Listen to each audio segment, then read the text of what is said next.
Good evening, everyone. I'm Seth Jones here at the Visual Arts Academy and Studio, and joining me shortly is our instructor, Chad Nuss. We like to call him our humble wizard. Thank you guys for joining this evening. It's another episode of VAAS Live where we bring the conversation into the creativity. The whole goal of VAAS Live is to create visual artwork live on screen with all of you. So the hope is that you have your sketchbooks, your paints with you. You've got your pencils, your craft, your knitting, your sewing, whatever it is that you create, we hope that you're creating with us. And so what I'm going to be working on today is a brand new painting. I've got my yellow ochre wash here. I'm going to be working on this. Chad's going to continue the work on his graphic novel series, which is super exciting. It's amazing to watch this come to life. We're so grateful that you guys are joining this evening. We're going to get started here in just a minute as Chad gets set up for his cameras and his angles so that you can see him work on his book number 3 of his wonderful graphic novel series. I'll let him talk a little bit about that as he gets going.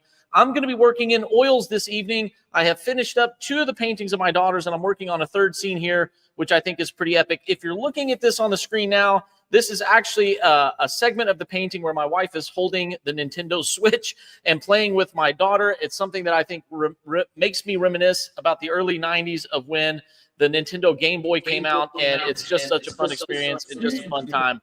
So I'm grateful that you guys are joining us, but the whole goal is to have you engage with us. And there we are seeing Chad. It's a little upside down, but look at those beautiful pages. It's an amazing backdrop there, Chad. The whole goal is to get you all creating with us and asking questions about your creative endeavors. So why don't you guys get tuned in, get set up, start creating with us. I'm going to mix up some paint while Chad's getting situated.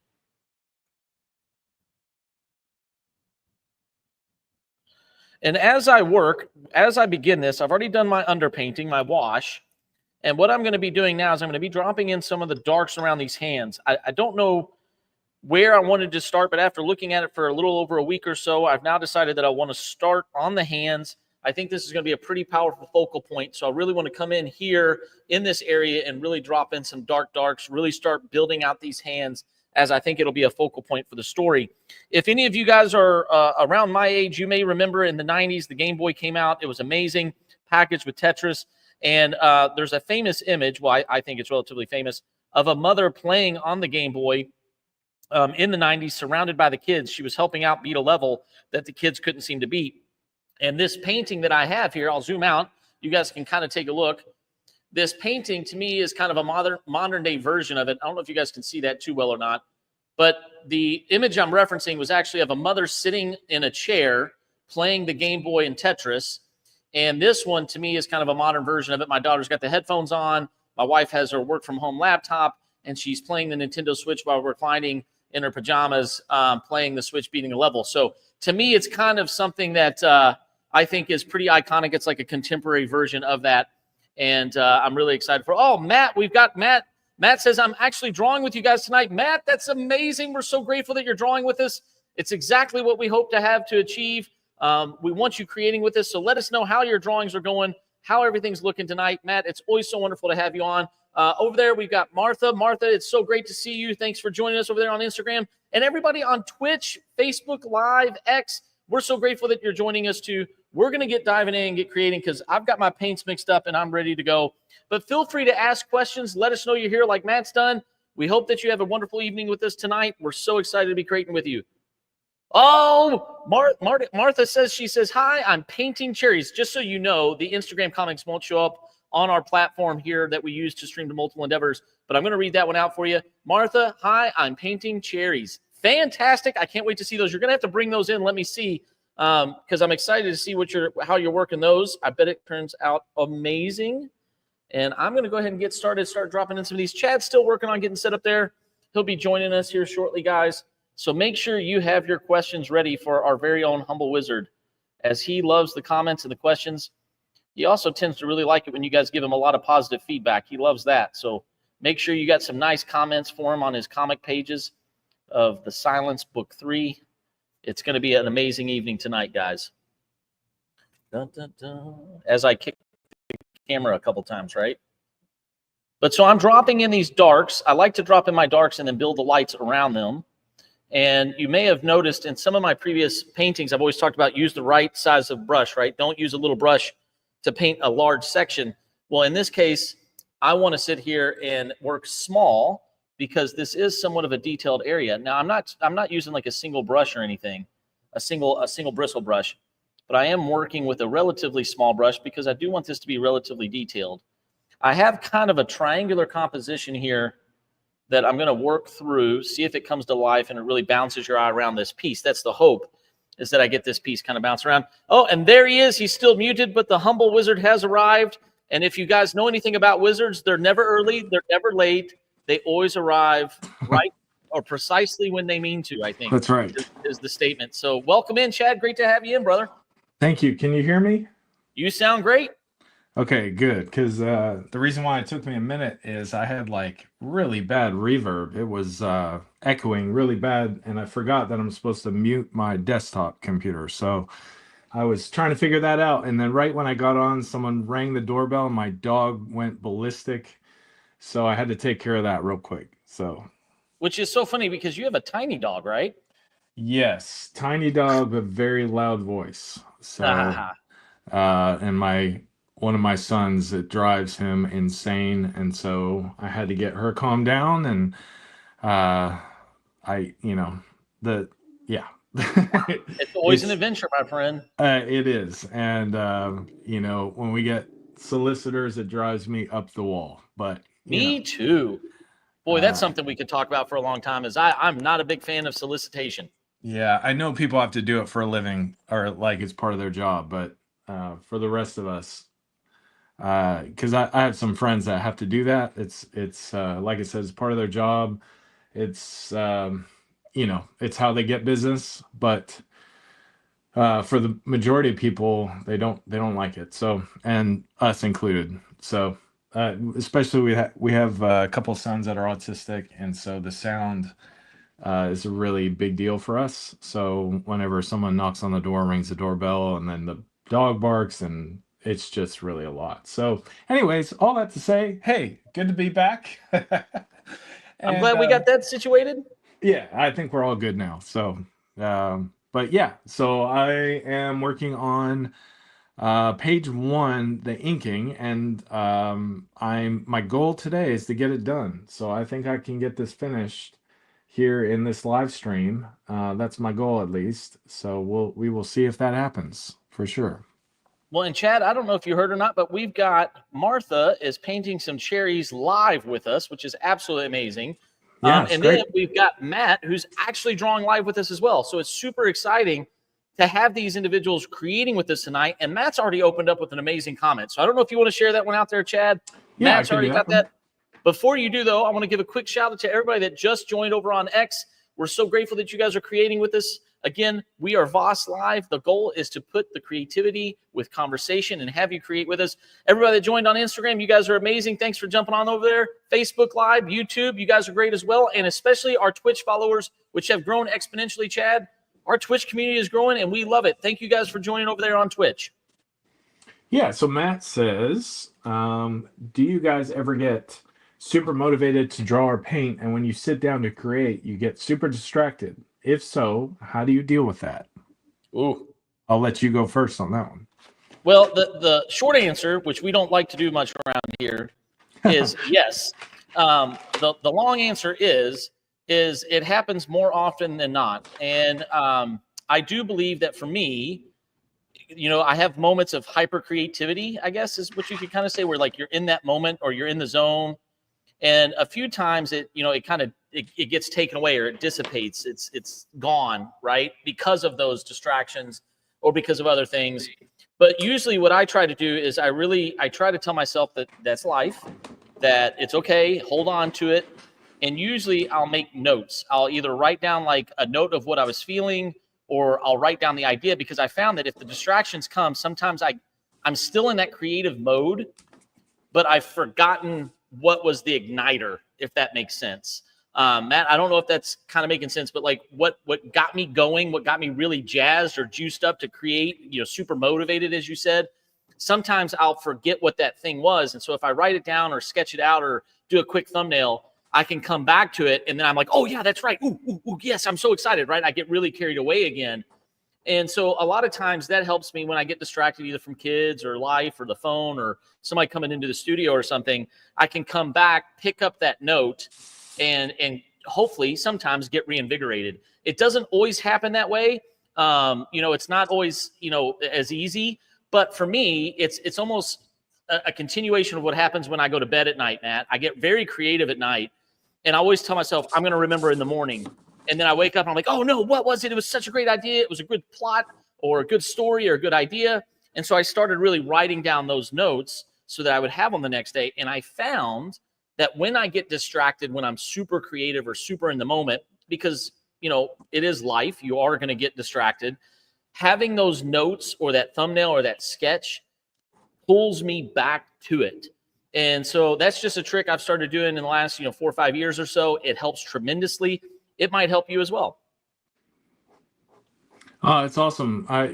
I tend to get distracted when I'm about to sit down. If I'm really excited about starting something, I have a really bad habit of like getting online real quick, or like if I'm looking up a reference, say I'm trying to find like a Google image or something, and I do a search. It's not long before I'm back on Facebook or Instagram or checking YouTube videos or whatever. Or if I sit down to draw, I like to listen to podcasts or music in the background. And so it's very easy to all of a sudden find yourself 15, 20 minutes later still trying to find something you want to listen to, or you get sucked into what you're listening to and you haven't really done much creating. So yeah, it happens all the time. I mean, yeah, it's human nature, I think, and especially in the time and culture that we live in right now, it's pretty much geared towards distraction. So it's very Yeah. easy to get there, especially if you already struggle with that. So as far as getting out of it, it's just for me, it's setting a goal beforehand to say, okay, this is what I want to get done for that day. So when I get distracted, I just remind myself, oh, I need to get back to what I was doing. This is what, the aim. If I just sit down with like no goal, for me, I might as well forget it. Like I'm not going to get a whole lot done. So yeah, that for me, as a general rule, just having a schedule and a goal, kind of as it's a loose guideline. It's more like in the Pirates of the Caribbean when they talk about parlay and all the rules for the pirates. He says That's they're more funny. like guidelines really than rules, and that's kind of how it is for me too. Like I don't hold myself so harshly that if I get a little extra distracted, I don't get down about it. I just get back to what I was doing. Tonight might be a movie reference night. We've already dropped in Lord of the Rings, Oh, and okay. now we've done with our wizard comment, and now you've gone and done Pirates of the Caribbean. We're gonna have to keep track. I wish sometimes we had a producer here that could keep track of the movie quotes we're about to drop in the next 2 hours. Yeah. I'm gonna have to I think of a good one here. a movie I went to go see last night. I took my son and his friend to go see the new Superman movie. Oh, well, I am curious to hear your thoughts on that, good sir. Yeah, I can share without any spoilers, just to say that I was pleasantly surprised. Nice. I was a little skeptical when I saw all the previews of it and the commercials and all that kind of stuff. I don't know. I did kind of like the Dark Superman. I felt like this might be a bit cheesy, but it was actually really, really good.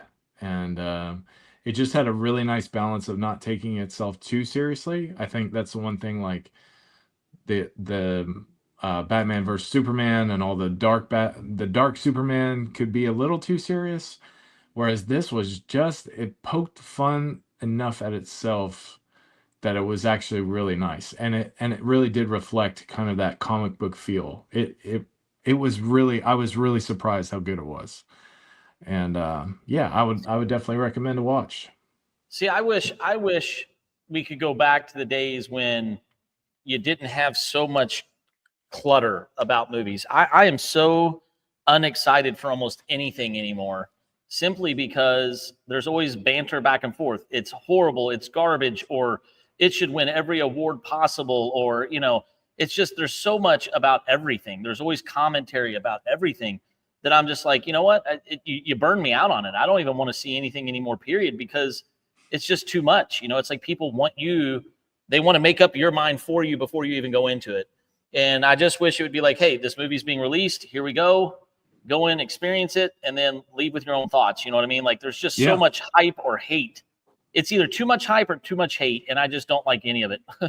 Yeah, I totally agree with you. And yeah, I felt that same way when I saw it come out. You know, it was funny to see the comments of, you know, some people were like, this, you know, this looks amazing. It's going to be awesome.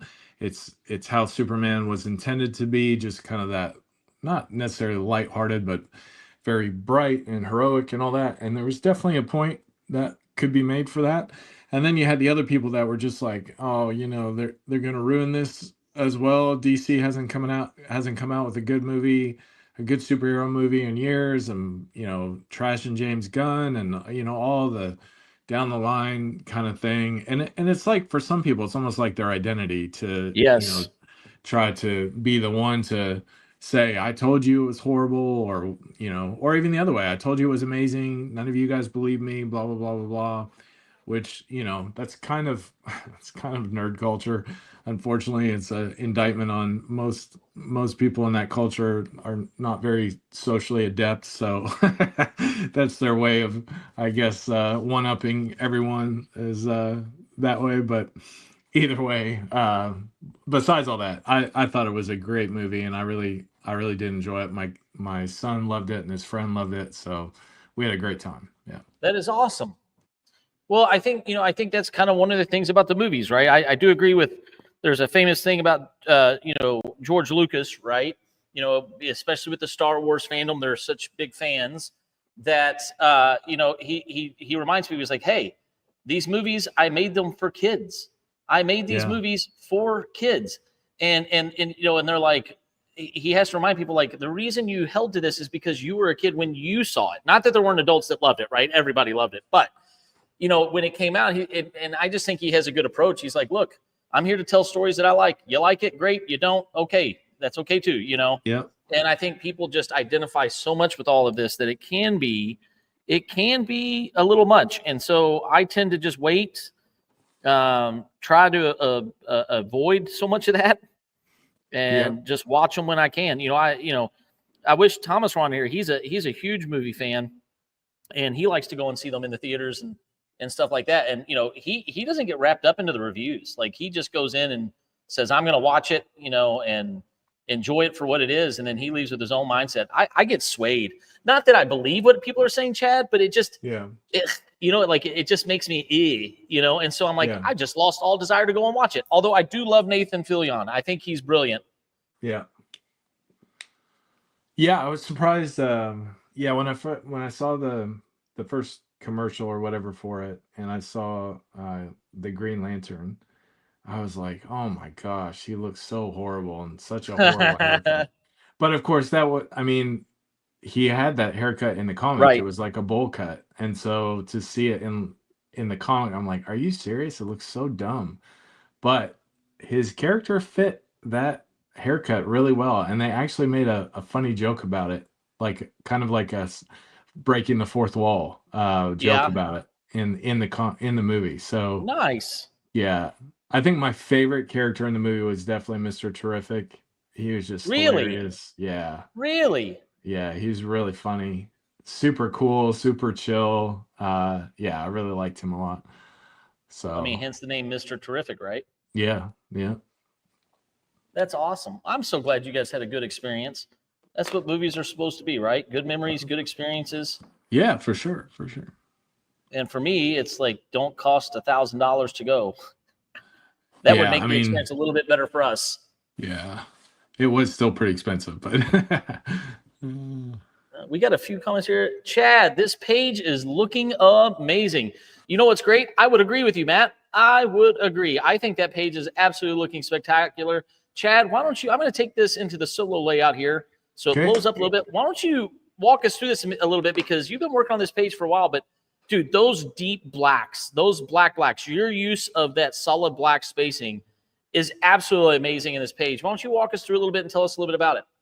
Yeah, thank you so much. Yeah, so I hope, like I said earlier, I hope to get this done. It doesn't have much left to go.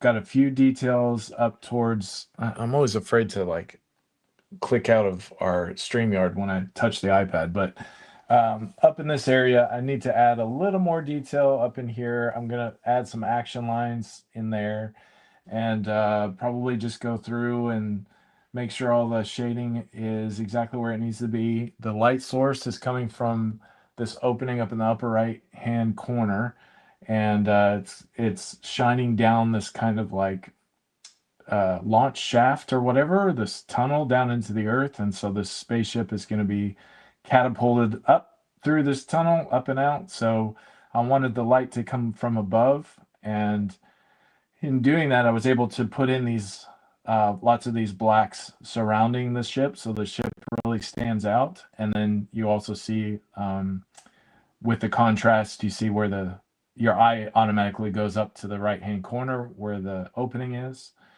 And yeah, so with all those blacks, I tried to intentionally break them up a little bit with some kind of white lines and little details and things like that, just to give some visual interest to it.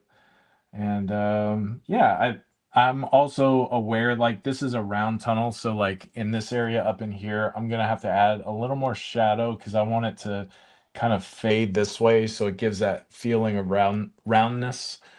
Yeah, but that won't take very long. I should definitely be able to get this done here in the next hour. And what do we have? 38 minutes left. Yeah, I should be able to get it done. And then once I have all the inking done, then I'm going to put a border on it, and that will be all the way done. Oh, and then I usually transfer it because it's on tracing paper. I'll transfer it. Either I'll flip over to the backside so it's just white underneath it, and then it'll look like a finished page. And then that one will be in the books, and then I can go back to doing some penciling work. So that's where I I'm at. think it's incredibly successful. I think it's absolutely gorgeous. And I'm still just blown away by your inking. I just think your inking is absolutely phenomenal. And I just enjoy getting to watch it come to life. I think it's a very special thing that we get to experience, guys. And I hope you guys enjoy it too. Well, thank you. I really appreciate those compliments. I mean, I work really hard at ink. I feel like I still have so much to learn. I'll watch professional inkers when they do their work, and they're so much cleaner and more confident in their line work than I can be. And so I definitely have a lot of room to grow, but I do enjoy the inking process. And with this page too, the thing I didn't mention, I have to be very careful to put too much in it because you can overpower it with too much Yeah. detail. But that's why I kept the spaceship flat white so that it'll really stand out against a more detailed background and all those flat blacks. So I'm always trying to be aware of the balance of line and tone and those kind of things when I ink a page. And this one deserves a lot of black areas because it's down. You're looking up through a tunnel at the bottom of the tunnel, so you're in black, basically in shadow when you're looking up at this thing. So yeah, so thank you, appreciate it. That's awesome. What page are we getting next? Are you going sequentially, or are you bouncing around? Yeah, so the reason why I went back and inked this is page 1 is because page 6 is the spaceship. It's a large splash page of the spaceship being launched into the air, so it's looking down at the ship. So I needed this page finished as a reference point for page 6 when I go to draw the spaceship from the other end, looking down at it. It's going to be coming up towards you with the city in the far background with smoke behind it and everything, hopefully very dynamic. And that will also serve as the cover or part of the cover. And so I'm looking forward to getting that page done. And that will be the first scene of the whole book, pages 1 through 6. That'll be its own separate, kind of like an intro scene. And then you'll get a title page. And then after that, I'll get back into some of the continuing stories from the first 2 books. But That's yes, awesome. I'll work sequentially on the pages for sure. That's almost as exciting as the news I got this week, which is there's a new animated Avatar coming out. Oh, I didn't know that. Yeah, and I am incredibly excited for it. It's going to be amazing. So it's based on the Avatar movies? No, a new animated Avatar. So a completely different, but the same universe, like James Same Cameron's universe. Avatar? So my understanding, from what I know, and if you're a viewer and you know more about this, please let me know, is that it is about a young Earth Nation girl who discovers that she is the next Avatar. Okay. And of course, my daughter, who's a huge Avatar fan, she goes, "Oh my gosh, Dad! It was wind," because there's a cycle to the Avatar. If you pay attention to Avatar or watch it or know it, and it was wind first with Aang, and then it went to Legend of Korra, and she was, I think she was it fire? I can't remember, but she's The like, now second it's one was Earth. in the Next thing you water. know, it's or water. Yeah, water. Yeah. And then, and then she's like, and next thing you know, it's going to be this and this. And I'm like, oh, that's why I get excited, because it's something we get to share as a family. And I hope it's really well done, because we're big Avatar fans. And I think it's a great story, well executed. And the live action wasn't too bad, Chad. I wasn't too disappointed with the live action. It's funny. We were just talking about, armchair critics. I hated the second one. I didn't actually make it through the second one, so I watched like the first half and I couldn't do it. So, but yeah, the armchair critics, that's true. Yeah, I love the first one though. I will give props to the first one for sure. This switch is incredibly challenging. You've got to get, I'm trying to make sure I get the dimension right, but also I got to get the highlights really well executed on this. And this is quite challenging, but I think I'm starting to get my head wrapped around bringing this together. So I'm hoping I can get there. I'll zoom in here in a little bit. I know I'm looking on screen, and I'm like, man, you guys could probably not even really tell what I'm working on. It looks like little bitty blobs. I'll zoom in here in a little bit, hopefully giving you guys a chance to kind of look at this and tell me what you think. Give me some feedback. Hopefully it's coming together okay, I hope. I think we're getting there. I tell you what, Chad, I had an amazing week this week. We got to finish our last summer camp for the season here at the Visual Arts Academy and Studio, and it was amazing. It was absolutely a blast. The amount of artwork that we got done in 5 days was just absolutely spectacular. I was expecting when I came in today to see you passed out. It is exhausting. I mean, you know me well enough, like to know that I try to bring the energy. You know what I mean? I try to keep it up tempo. We try to get a lot of work done. I don't want it to just be daycare. I want it to be an actual creative studio for the young artists. And they did so much work. It was just absolutely exhilarating and so much fun. And the young students, I hope some of you guys are watching. It was amazing. It was just an absolute blast. And I think a lot of people achieve things that they didn't know they could do. And as you and I both know, we love that, right? We love the fact that we can help coach people up and teach people into some creative experiences and push them beyond their normal abilities or what they think their normal abilities are, right? Yeah. And I think that's just incredibly exhilarating. And we had a lot of fun. It was a little hot though. What kind of projects did you all do? Oh man, well, probably one of my favorite ones is we did a group collage. We took a couple of Vincent van Gogh paintings. We gave each student a 5x2 5x5 mini canvases and had them work on a section of the painting, not knowing where their section connected, right? So they had no idea what the connection point was or where it was going to connect to. And they independently did them. And then when you bring them all together, it just looks absolutely spectacular. It turned out really, maybe I'll walk over there, Chad, and I'll show you guys because they turned out really beautiful. And what I really got excited about is some of our students who we knew had a little bit more experience. We absolutely challenged them. And when I say challenge them, I mean they were intimidated, right?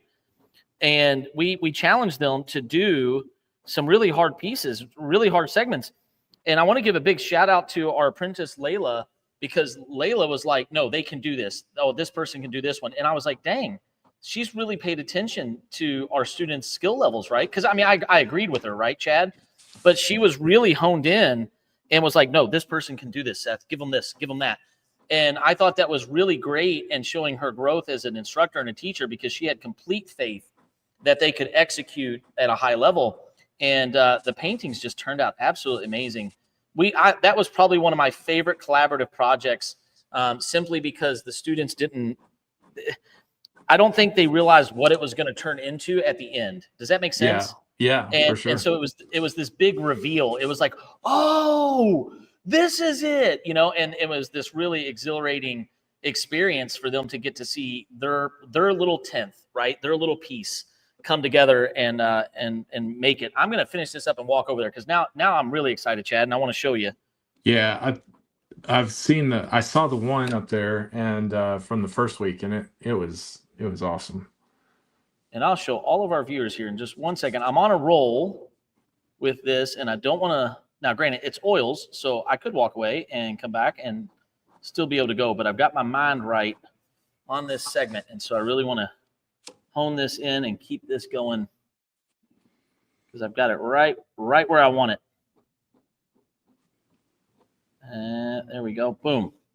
Oh, yeah, that's starting to look good. Man, let me zoom on this. Man, I've got like 15 things to show everybody. I hope everybody's excited, because here we go. Okay, so I'm going to show you guys this first. Super excited for the Nintendo Switch handheld. Oh, wow, that looks amazing. Starting to come together, getting there. Sorry, go ahead. No, go ahead, sir. I was going to say, so this one, you're not doing the grisaille. You're doing, what is this, alla prima? Is that what they call it? Actually, I am doing the grisaille, but yes, you were correct. Alla prima. Alla prima is all in one pass or all in one go, but this is going to be a grisaille. I got really excited, Chad, by the tonality of the grisaille, and I really love it, that I want to continue it for the whole series. So this is raw umber and white.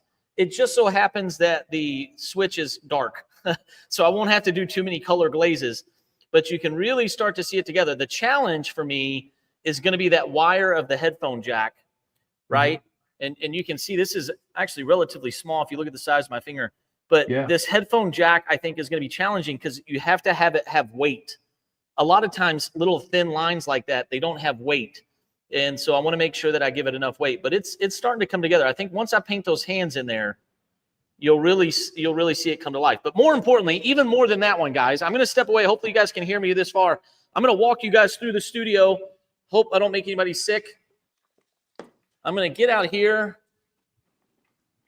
and here's our wall, one of our walls. We have the gallery upstairs as well. And I'm going to get over here. Hopefully you guys can still hear me.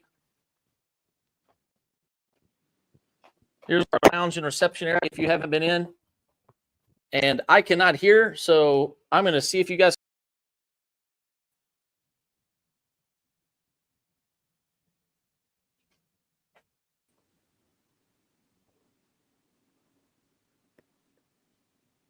Don't know if I'm too far away or not. But you guys can see some of these are absolutely gorgeous.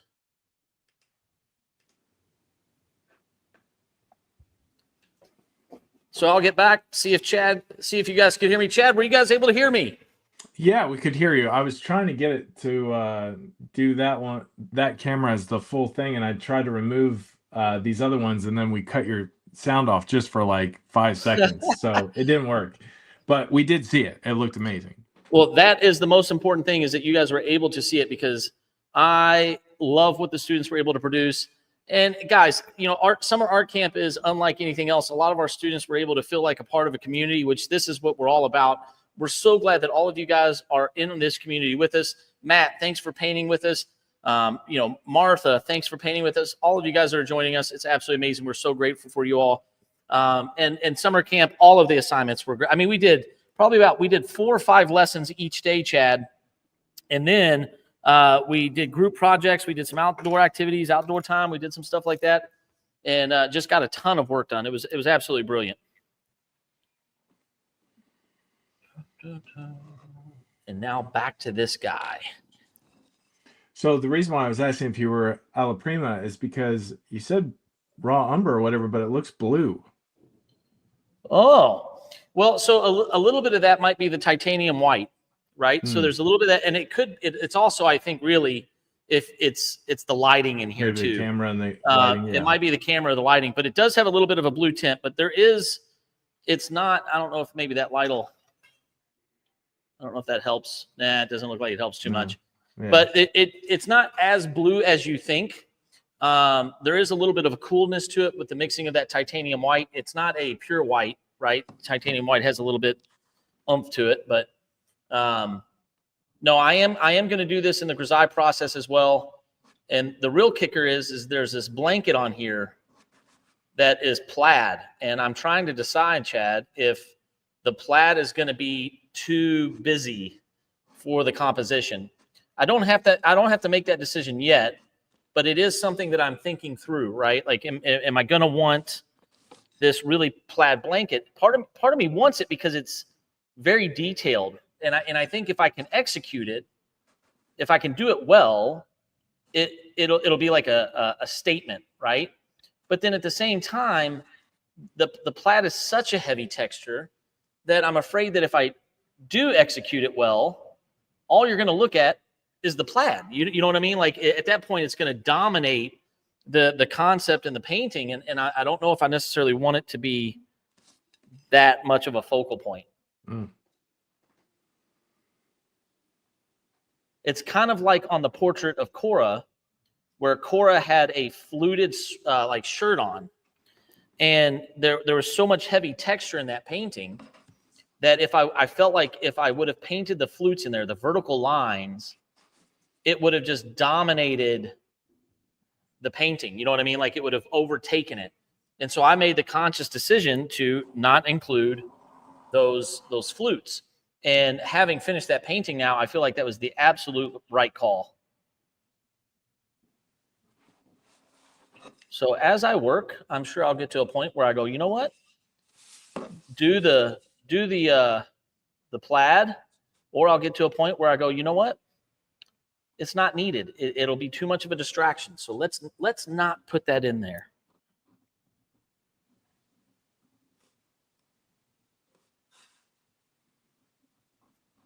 But I like the fact that you can make those decisions as you go, right? You can plan out everything all you want. You can have the best laid plans,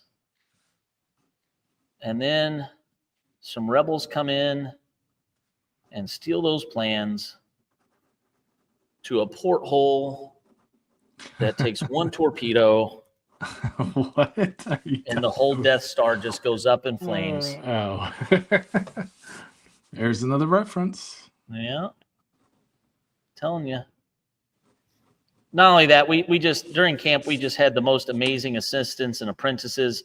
Big shout out to Layla, our apprentice. She's absolutely brilliant. Big shout out to Eliana, who came down and did a 2-week internship with us.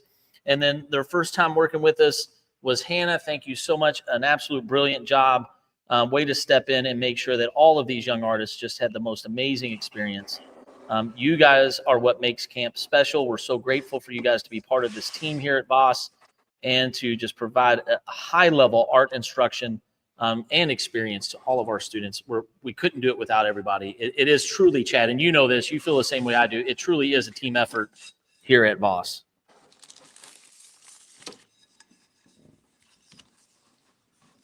Except for you. You just go on an island on your own and don't communicate. I'm kidding. I'm joking. Who, me? Yeah. I was actually going to say something like that, but you beat me to it. I could feel it coming. I could just feel it oozing.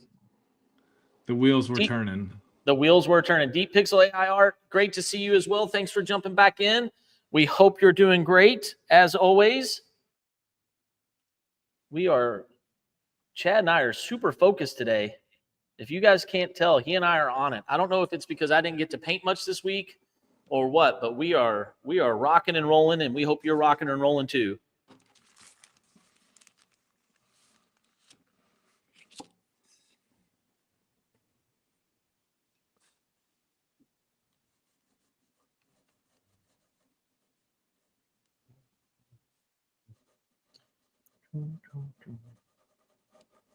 Oh, and I forgot. Big shout out to our other instructor, Sarah. She is a master at tie-dye. And when I say a master, I mean, I'm like, I can't even understand how she did what she did. but I have, believe it or not, I've never tie-dyed in my life. And so on tie-dye day, Sarah came in and led the students through it, and their shirts and their tie-dye, their camp shirts just turned out spectacular. I don't know how you do it, but it was amazing. It was a ton of fun. It was awesome. And Matt says the force. Yes, the force is how it happens. We are on the movie references today, my friend. Dun, dun, dun.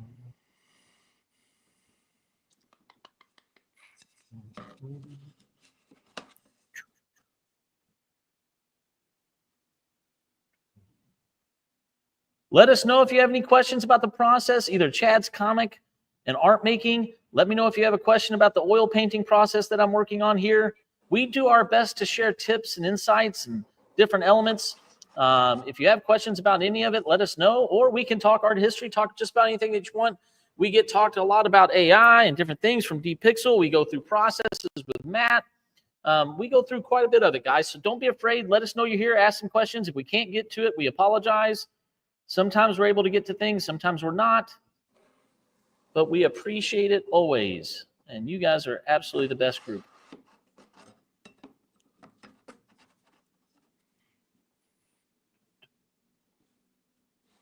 And I don't want to get, see, Chad, I'm getting excited. I'm getting carried away, and I'm not focusing on my darks enough. I'm over blending. I definitely do not want to over blend and over mix. And I need to slow myself down a little bit.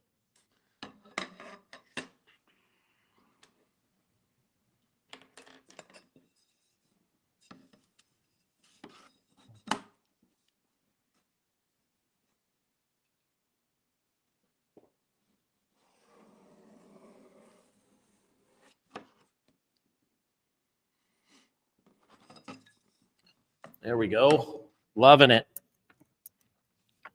Loving it.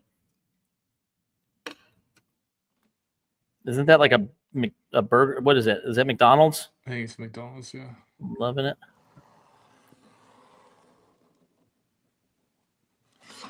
It's not quite a movie reference, but it's pretty close. Commercial reference, right? We'll get that one. You know what irks? You know what grinds my gears? That's a Family Guy one.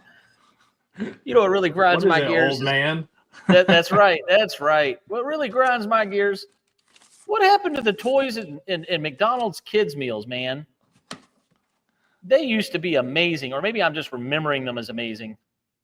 But man, whenever when I get a kids meal for my kids anymore, which we don't get it very often, there's nothing in there. I'm like, what happened? They still do them from time to time. Man, I'm sitting there. I'm like, you know what? I still got my Halloween bucket from 1992. That was quality. You ought to keep that in good condition. It'd probably be worth some money nowadays. Yeah, yeah, because they don't make it like that anymore. I think we got Matt there with a question. Give me 1 second, Matt. I apologize. I can get it. Yeah, Matt. All right, awesome. Very good. Oh, okay, let's see. So Deep Pixel Art has a question first, then we'll get to right. Deep Pixel Art asks, as an NFT artist myself, I'm curious, have you considered turning any of your visual storytelling work into NFTs? We'll love to hear your perspective. So I can go first on this one if you like. Yeah, absolutely.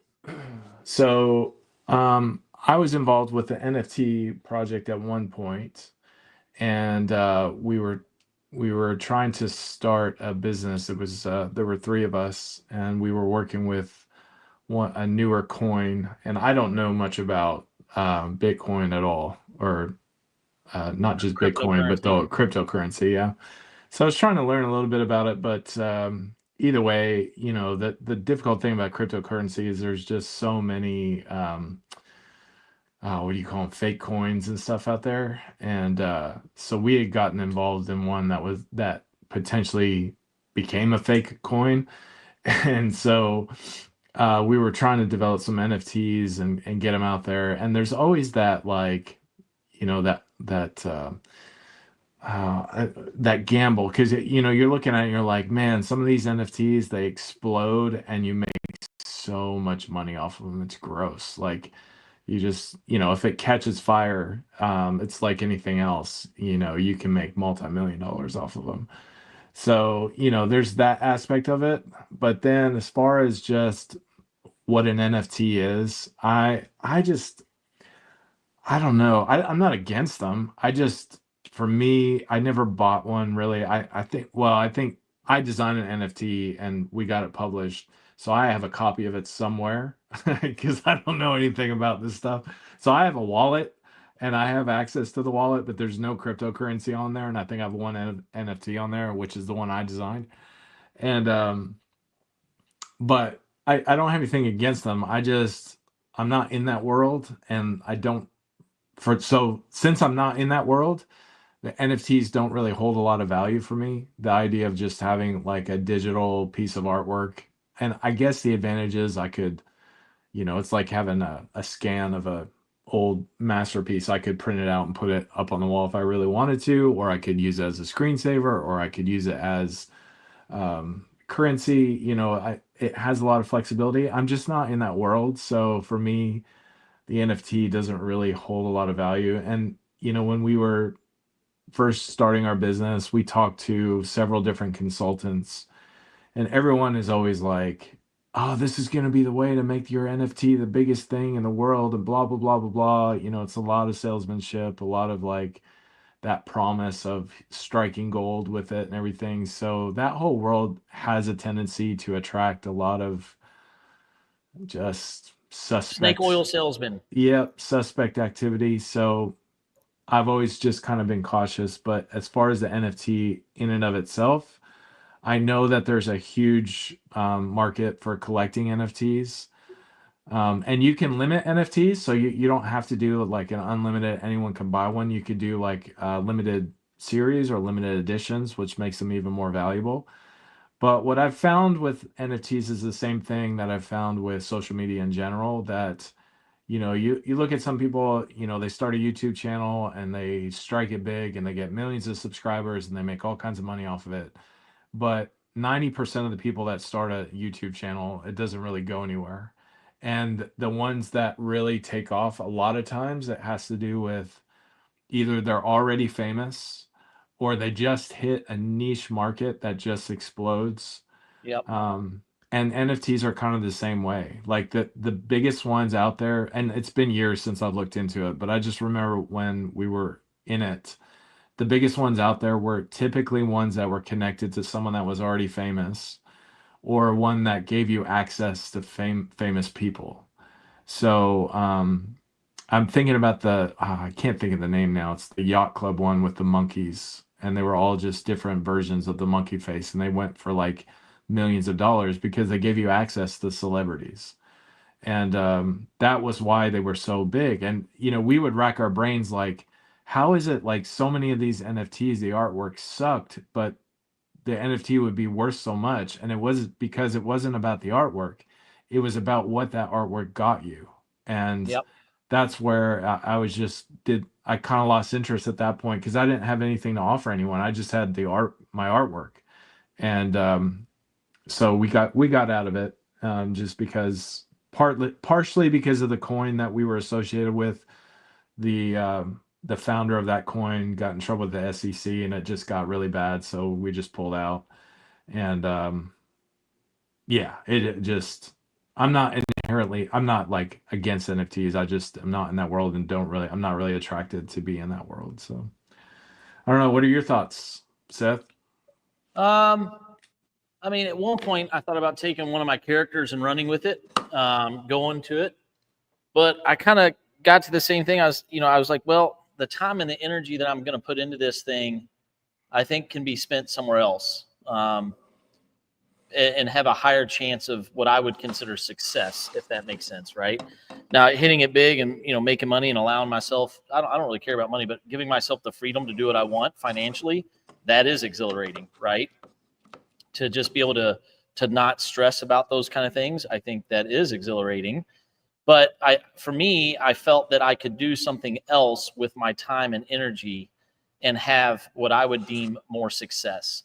And so I found that I was making what I thought I was going to do with the NFTs is I was making it for all the wrong reasons. I felt like, and not that there is a right or a wrong reason to make NFTs. I'm not saying that, but for me personally, I was doing it in this manner that was probably not conducive to who I wanted to be as an artist, or just as a person, I guess. I was doing it with like the idea of like, oh, I'm going to take this great character that I came up with, which I still love my characters, and I'm going to use it to do this and this. And I just found myself going, wait a minute. That's not why I created these things in the first place. Yeah, I want people to see them and experience them, but man, my whole mindset just wasn't good. So I got away from it. Again, not against it. Don't really know anything about it in the contemporary world, but I just found myself not going that route. And, maybe that was a mistake. Maybe it could have been something that, ended up being big, but for me personally, I'm glad I'm not going that route anymore, or even trying to go that route. I'm happy with the decisions I made to invest my time and energy elsewhere. Hence why VAAS exists. Yeah, for sure. I like it. All right. Let's see. Matt says, when one asks how long it took to create your piece, how do you respond? Especially curious because I'm slower than some. Seth, you want to do that one? Well, I think I've shared this story before. I've got a couple of experiences with that because I've had both wonderful experiences and negative experiences in explaining to people what my time frame was on artwork. And I had finished a series of paintings, and I had someone who, which is funny, who had money, and they asked me one time, how much I was going to charge for a painting, and I told them, and they were like, "Oh, well, that's somewhat reasonable." And then they went on this kind of not necessarily a tirade, but they just kind of made some comments, and I said, "Oh, well, what would happen if I told you how long it took for me to do that?" And they kind of replied back with, well, I guess it just depends on what you would say. And I said, oh, well, interesting. Well, that painting really only took me about 7 hours. And they go, oh my gosh, that's a ripoff.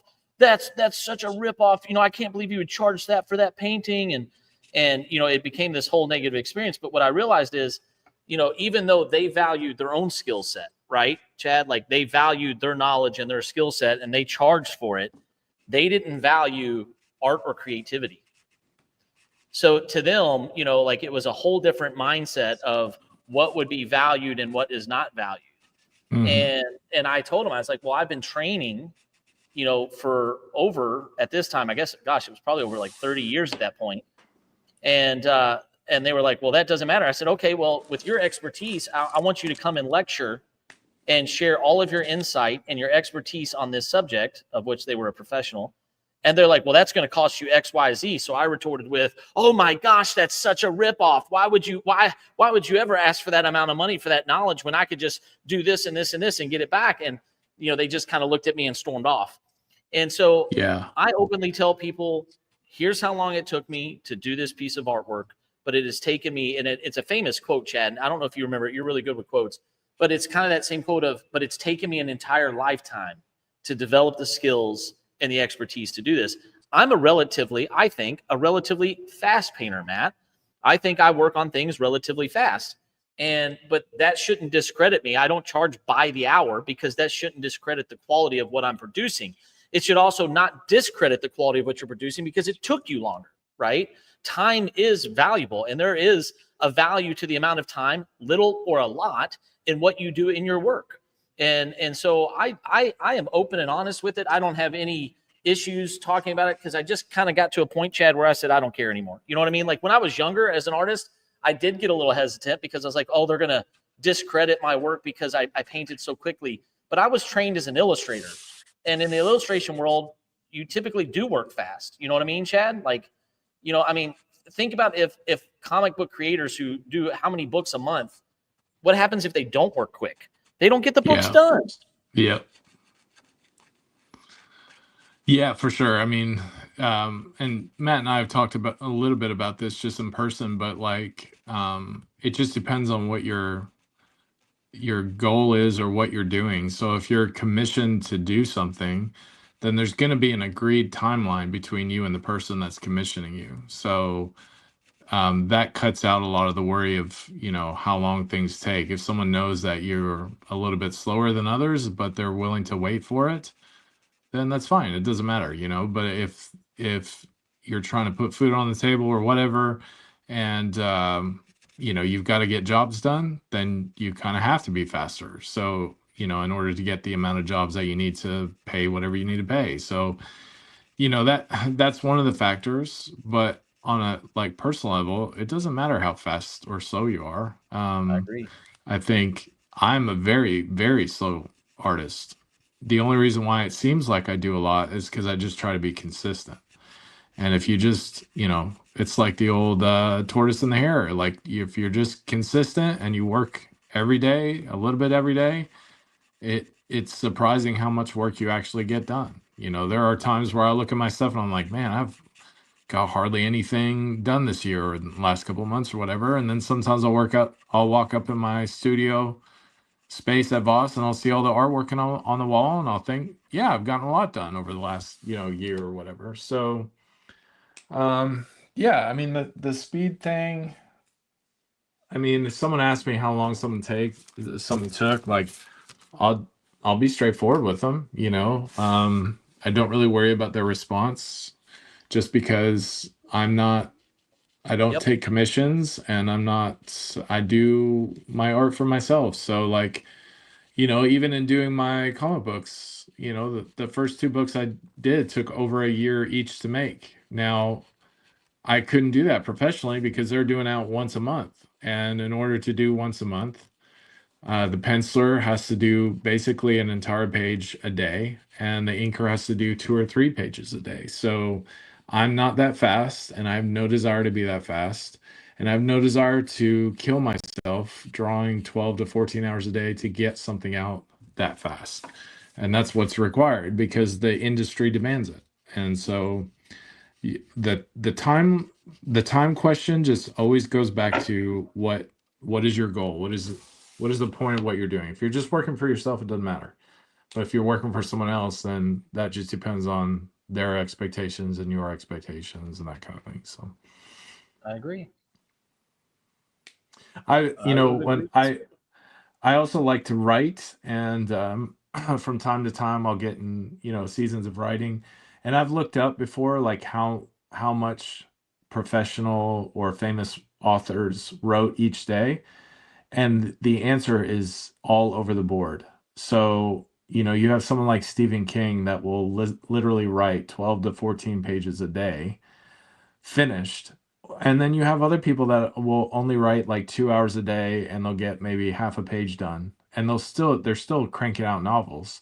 They're just not cranking out as many, So Stephen King will, by the end of his life, I don't know how many novels he's done so far, A ton. probably hundreds.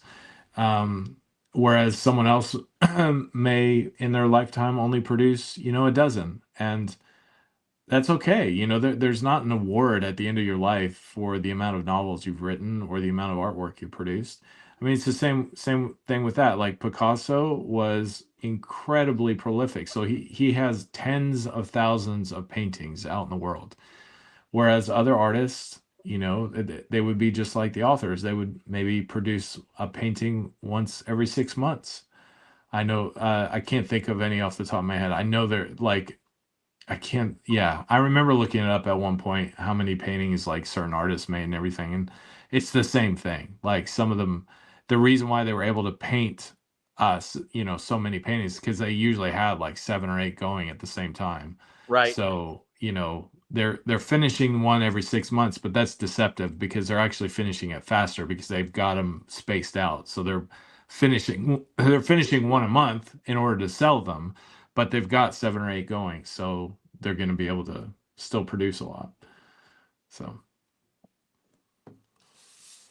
and that's what I would say to you, Matt. As I said, we've talked about it, and I know that you're a slower artist and I'm a slower artist. Well, the way to get over that is to either take on multiple commissions or work on several drawings at the same time.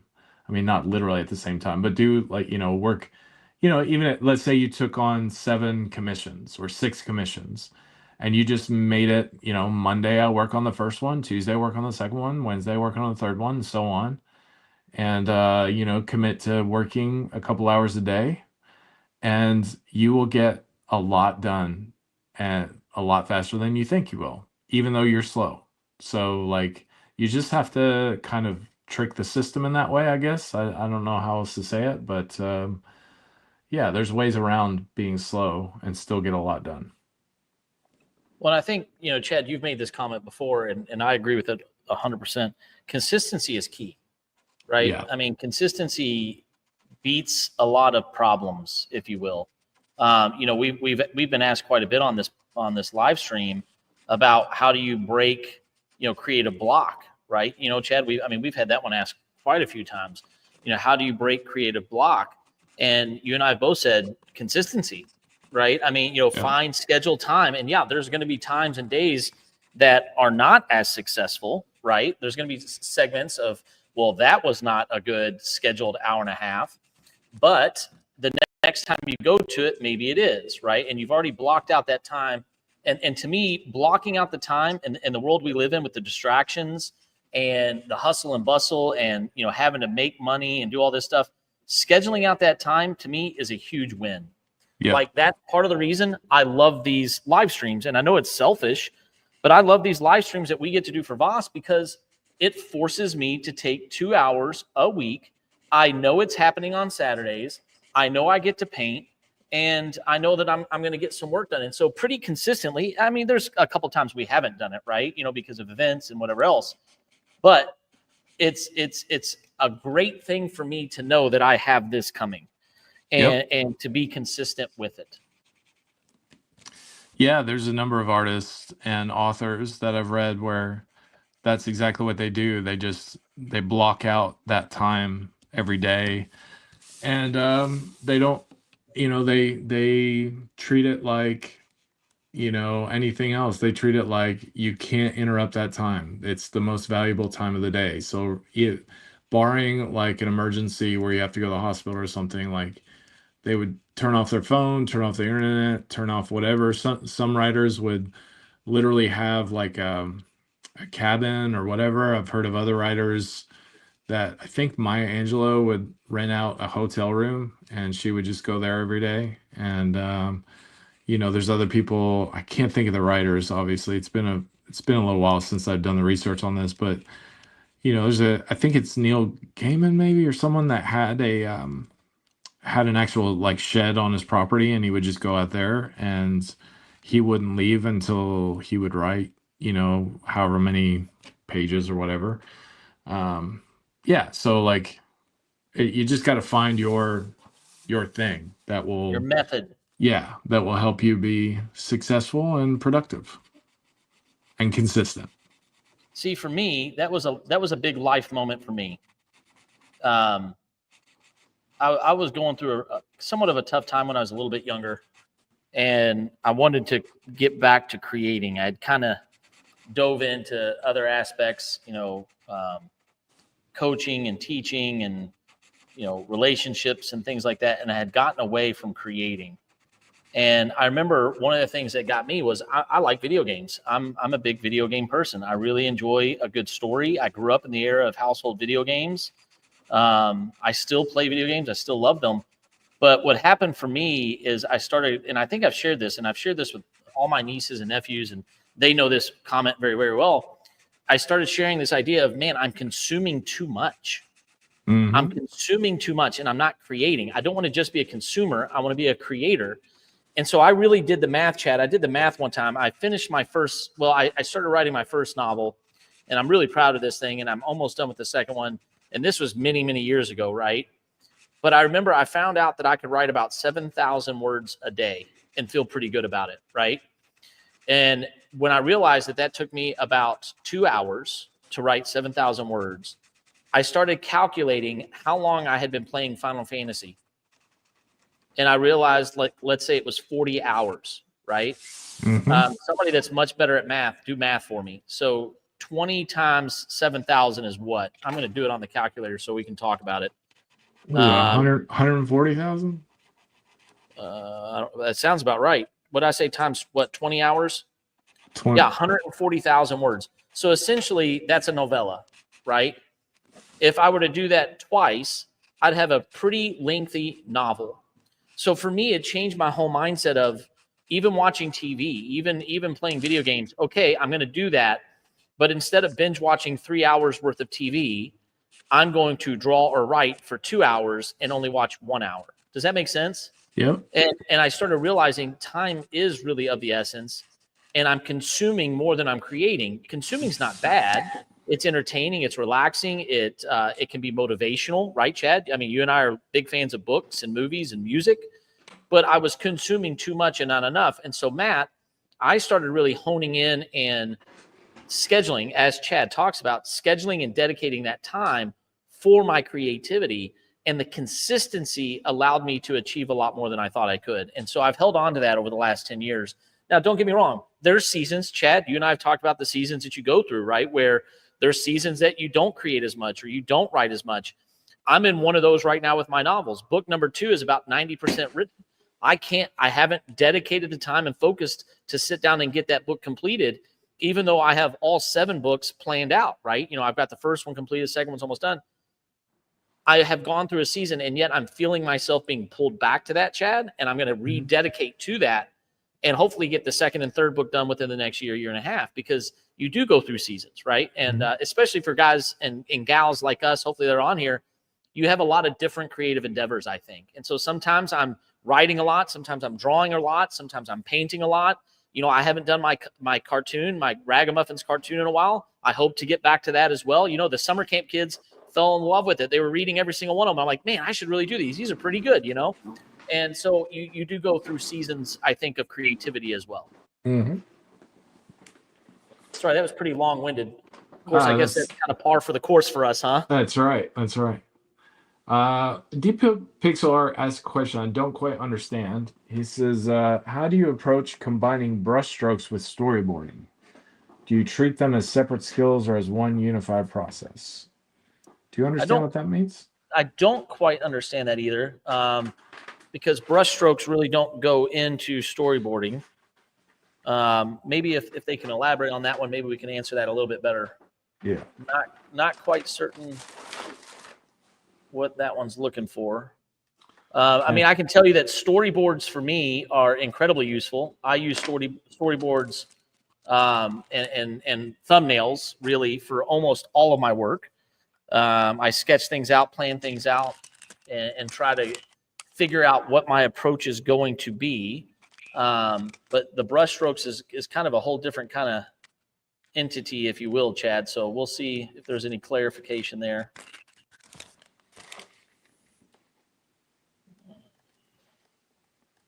Well, we're getting there, guys. We are getting there.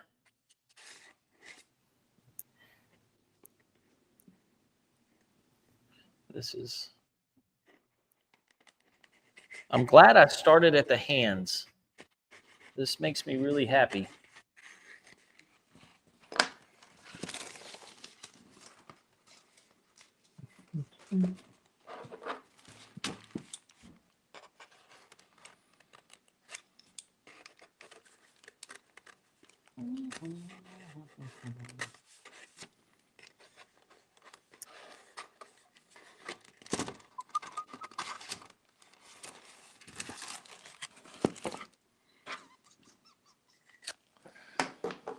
Let's see.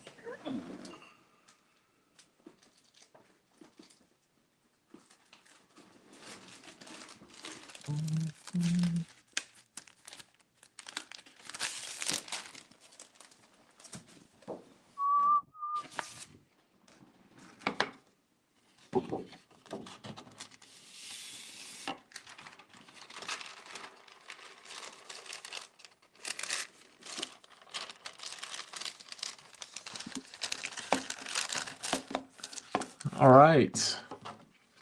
I am finished. Ooh, congratulations, sir. Thank you. I'll show you the side-by-side here. Oh, look at that. Wow, let's take that full screen. Let me take that full screen. That is gorgeous. Ladies and gentlemen, look at this. Page 1. So yeah, so there's the pencils on the left, and then I did the inking on the tracing paper, and then I was able to take that tracing paper and mount it on a fresh piece behind it, so it looks like its own piece of artwork there. And I feel pretty good about it. I may just go through and touch up maybe some small details or whatever, but overall, I think page 1 is ready to go. So how does that, is that like, I mean, because I know you're so method based, right, Chad? Like, I mean, you're very structured kind of plan, but or does that exhilarate you, like to finish a page and be like, yes, page 1 done, 38 more to go? Or is it like, okay, yep, I'm good, I'm here, I'm pacing well? How does that kind of work for you? Is it a big success, or is it just check it off, move on? It's more like checking it off and moving on. It'll feel good We're once so the different. once the whole book is done. Then, then it'll be a relief. I'll take probably a year off and then get back into the 4th book. But yeah, so I just, if I celebrate too much, then I'll just get satisfied and I won't feel the drive to get, to the next page or whatever. So I just take them as they come. Like, okay, I got that done. Now I got it, as I'm about to do here in just a minute, start on page 6. So I can see that. See me, I throw a mini celebration every page, like every comic. I'm like, come on, girls, we're getting cake and ice cream. We're celebrating a comic, even though I'm supposed to do 3 a week, like the girls love it because like cake every day of the week. Yay, Dad, make more. No, I mean, it definitely feels good to get a whole page, especially that page, because there's a lot of detail on it. So it's good to get that one done. I can't thank you enough for sharing this process with us. It's such a cool experience. It's so amazing to see these pages come to life, and I'm just exhilarated because when it's all said and done, I'm going to read the book and I'm going to have a whole different connection to the book, having been able to watch it come to life, from the pencils, the concepts, and the ideas.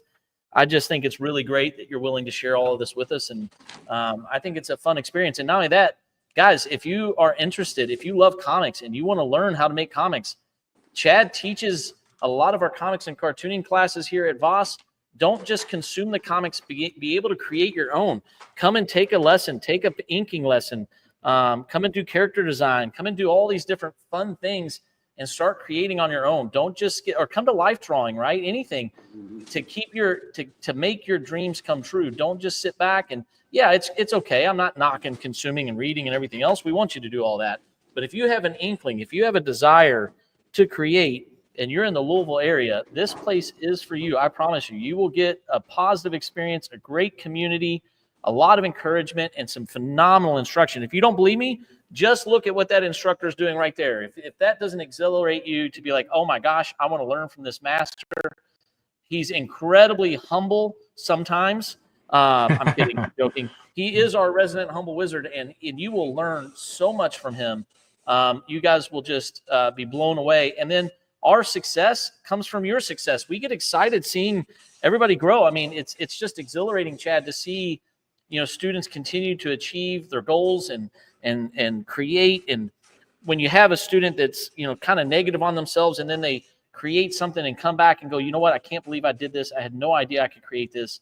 It is absolutely one of the greatest feelings, and we're so grateful for everybody that's involved. It's a phenomenal experience, and don't just read comics, come and make one.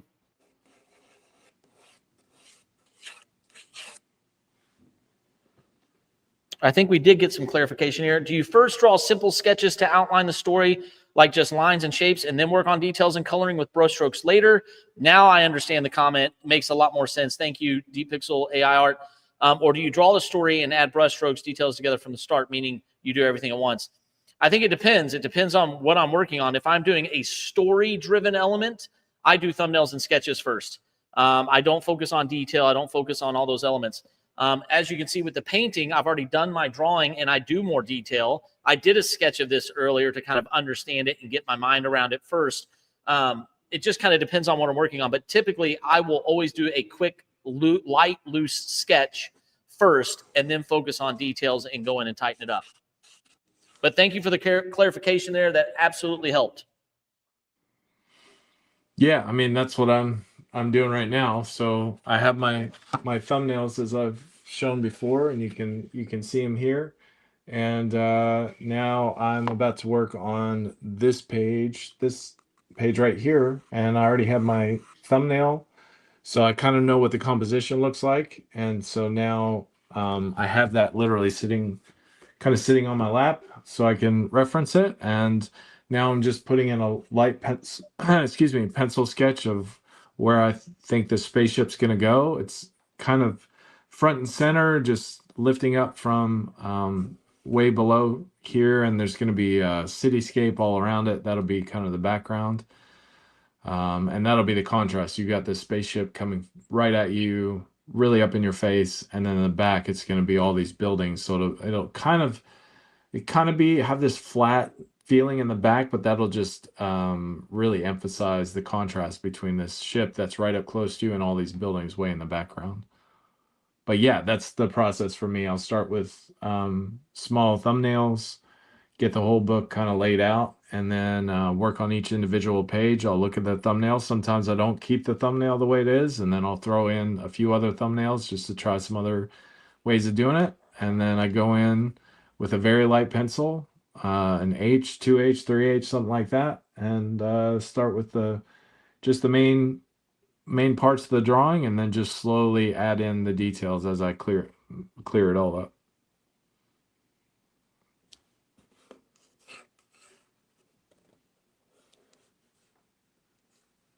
I wish I could get this much work done every 2-hour session. I'd be finishing paintings left and right.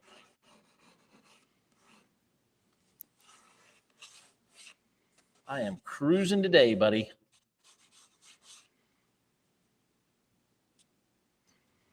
It must be because I celebrated her birthday. I'm a year older, so I'm just getting that old man energy now. You know what I mean? Like I'm just rolling.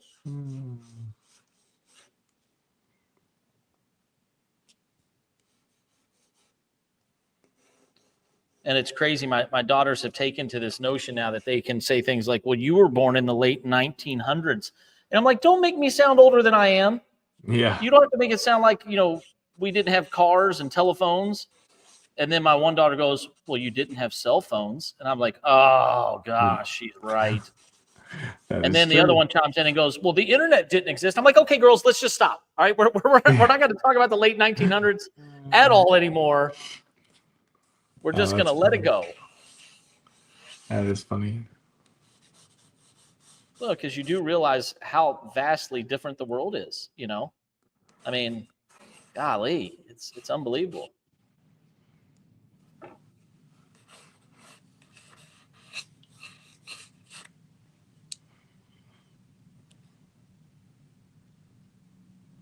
I did have one student over camp say something a few times to me, Chad, that I thought I'd share with everybody.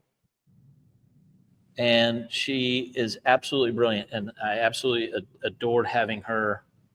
And she goes, I don't like to tell people that their art is bad. And I said, really? And she goes, yeah. And I said, oh, okay. She goes, I like to tell them that I think it's really good. But if they can make improvements, I'll tell them it's really good, but you could try this. And maybe that makes them feel a little bit better about what they created. And I remember thinking, there is so much kindness in that approach, right? Yep.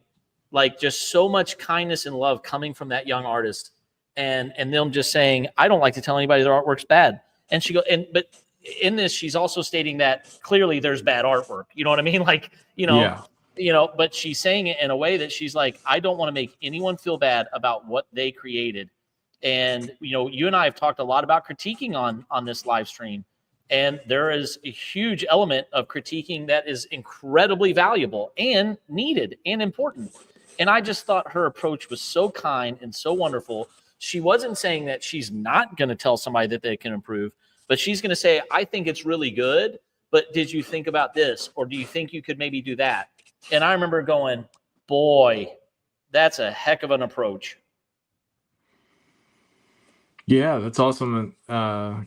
Because in reality, most people, when they're working on something, they already know like the part that is not working Yep. or that could be better. So you don't, there's very few artists. I mean, you get some every once in a while, but very few artists that are so arrogant that they need a little bit of a critique to humble them a little bit. Most people, it's the other way around. They need some encouragement. So, yeah, that's great. That's a great perspective to have. I thought that was awesome.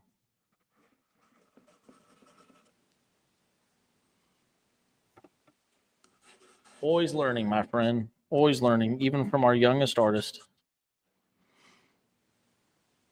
Ancora imparo.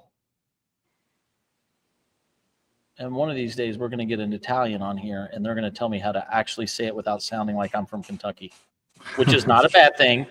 But they're going to teach me how to actually say it correctly.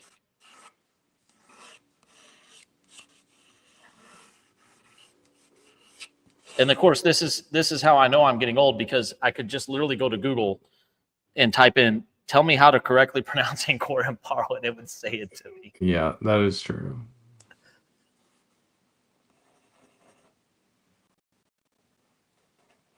You know what? I think I'm going to do that. I'm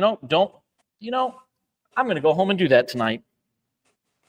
I'm going to, and I've done it over the years. It's been a while. I'm going to make sure I'm going to go home and do that. I'm going to listen and make sure I'm saying that correctly so that I can appropriately pronounce that.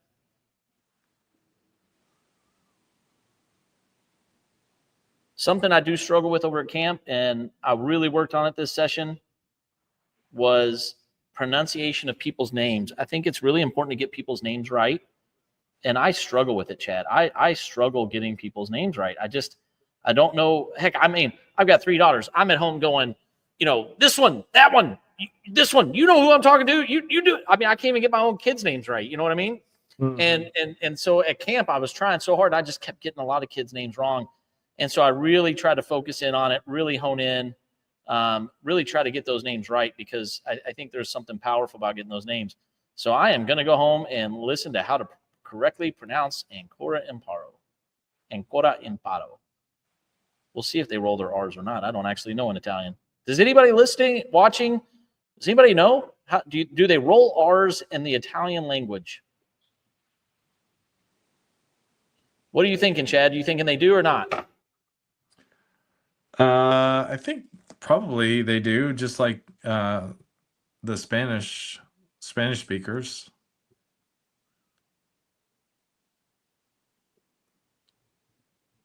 Yeah, let's see.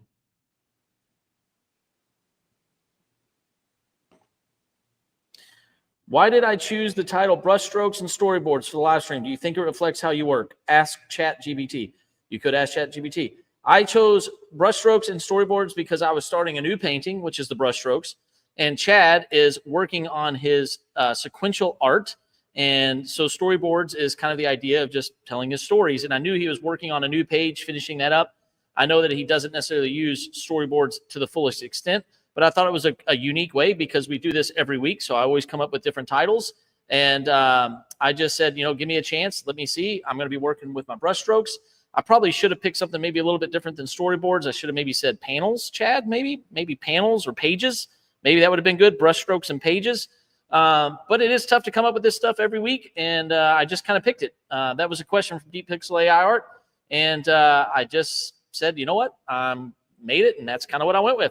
So I will be a little bit better about picking the titles next time. But hopefully it still works. I think it still works, Chad. Not quite storyboarding what you're doing, but you're working in that story mode, going through panel to panel and page to page. Yeah. I think it's not too bad. You know what I have to say? Ancora imparo. Oh, do it again. Ancora imparo. I'm close. You're close. Ancora imparo.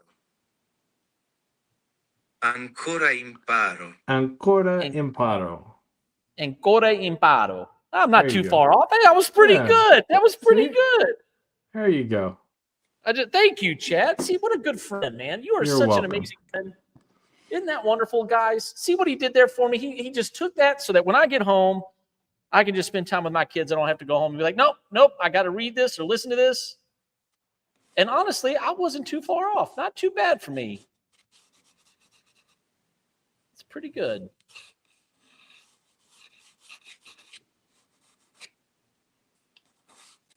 Dun, dun, dun, dun, dun. Not gonna lie, Chad, I'm incredibly happy with this painting so far. Boy, if I can just keep it going, I will be a happy, happy man indeed.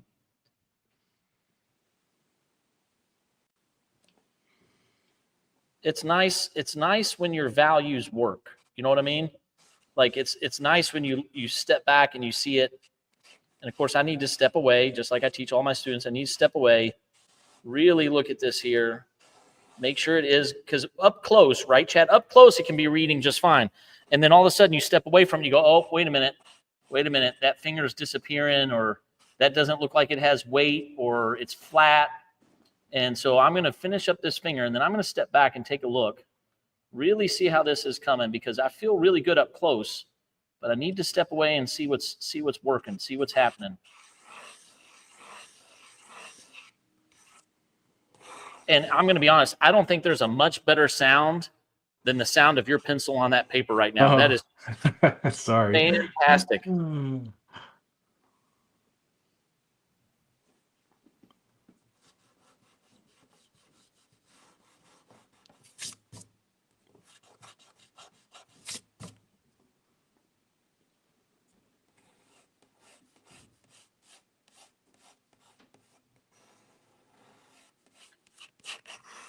Oh, man. Wow. Do you ever sometimes do things and go, I don't think I did that? No. Yeah, I'm having one of those moments.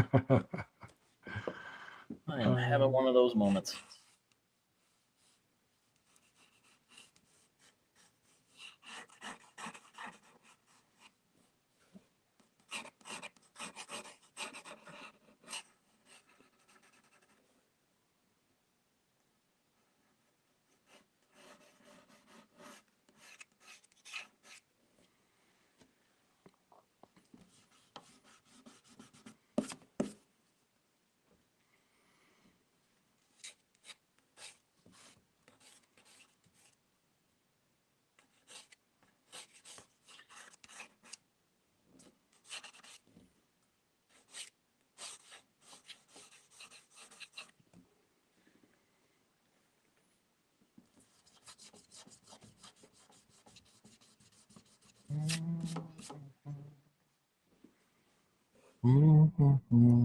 You know, I've been so enthralled with this that I've forgotten to do my little breakaways all the time.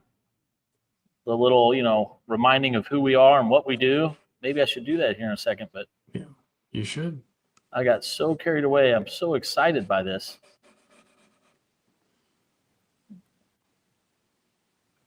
I don't want to stop.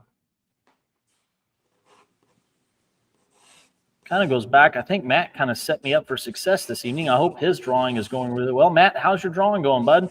I know you're drawing with us, but he said, do you ever become so hyper-focused or super motivated? I can't remember exactly how he said it, but I'm having one of those moments now, my friend.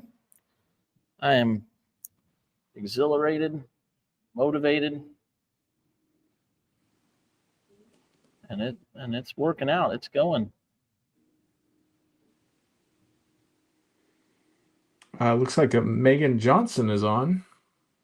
Oh, Megan, how are you? Hope you're doing well. Thanks for jumping on. Great to see you. Oh, Deep Pixel Art has a question we skipped. He says, what's your favorite story or the most impactful moment you've tried to tell through your work? Ooh. Boy, that's a tough one. I don't know. Most impact. I don't. I'm gonna have to think about that one for a minute. But if you're just here we go. I got it. Yeah. If you're just joining us, welcome to VAAS Live. We are the Visual Arts Academy and Studio. We're based out of Louisville, Kentucky, but we reach everybody all across the globe. We're so grateful that you're joining us for VAAS Live. The whole goal here is I'm Seth Jones. This is Chad Nuss. We're two instructors here at the Visual Arts Academy and Studio, and we want to create with you. And if you're not a local artist, if you don't take courses or classes or come to our gallery or our drop-in drawings or anything that we offer here at VAAS, We want to be able to create with you where you are with you. So the hope is that you've got your sketchbook out, you've got your paints out, you've got your knitting, your sewing, whatever creative endeavor that you're doing. We hope that you have it with us, and we want you to join us and work with us and create with us. I'm working on a grisaille painting here of my wife and daughter. Chad's working on his 3rd graphic novel in his famous Silent series, which is brilliant and beautiful. And hopefully you guys are working with us. We had somebody working. We had Martha working on her cherries. We have Matt working on a drawing of his. We've got all kinds of other people joining us, which is amazing. We're so grateful that you're here with us. We do this every Saturday evening, or almost every Saturday evening, 6 to 8 p.m., and we're so glad that you guys join us. Megan, thanks for jumping in, joining with us. Deep Pixel AR, Matt, everybody, Marta, Tom, Jimena, everybody that's over there. Gosh, there's almost Susan, everybody, all of you guys. Thank you so much across Twitch, X, Instagram, YouTube, and Facebook. You guys are amazing. And right now, we've got a deep question, and I'm trying to think through it and think about what it might be. Probably one of the most impactful moments I've tried to express or create in myself, Chad, was probably the passing of my grandmother.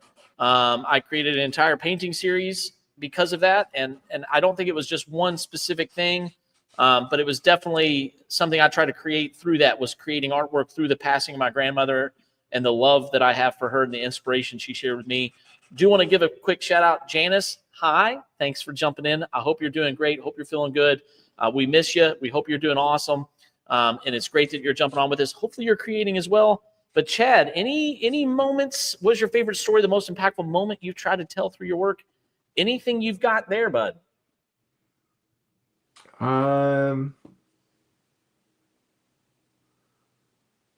That's a hard one. I mean, That's a hard one. the thing I go back to is a portrait of my wife that I did last summer. Which is absolutely stunning. It's unbelievable. Well, thank you. That just because it was a way to kind of honor her, and then also just it was the biggest drawing to that point I'd ever done. So,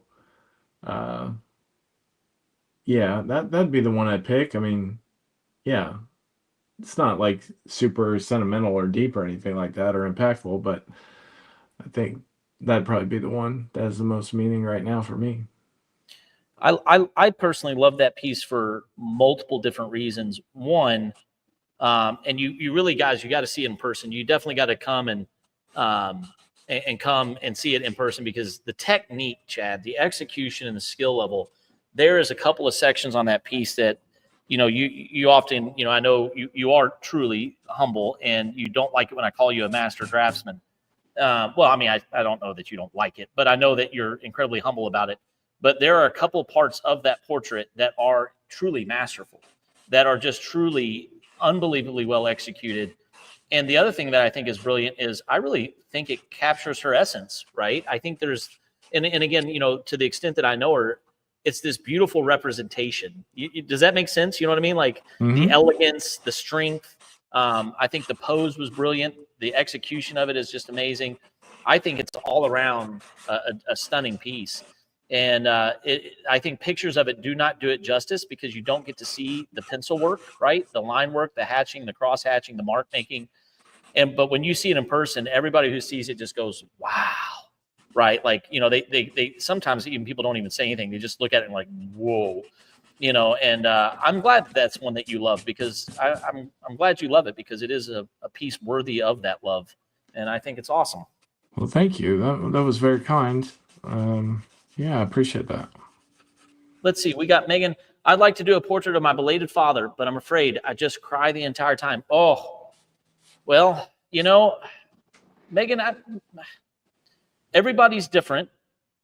And again, I can completely understand that. I'll talk through mine a little bit, I guess, maybe, a little bit. My grandmother and I were incredibly close. Incredibly close, and her passing to me was very hard,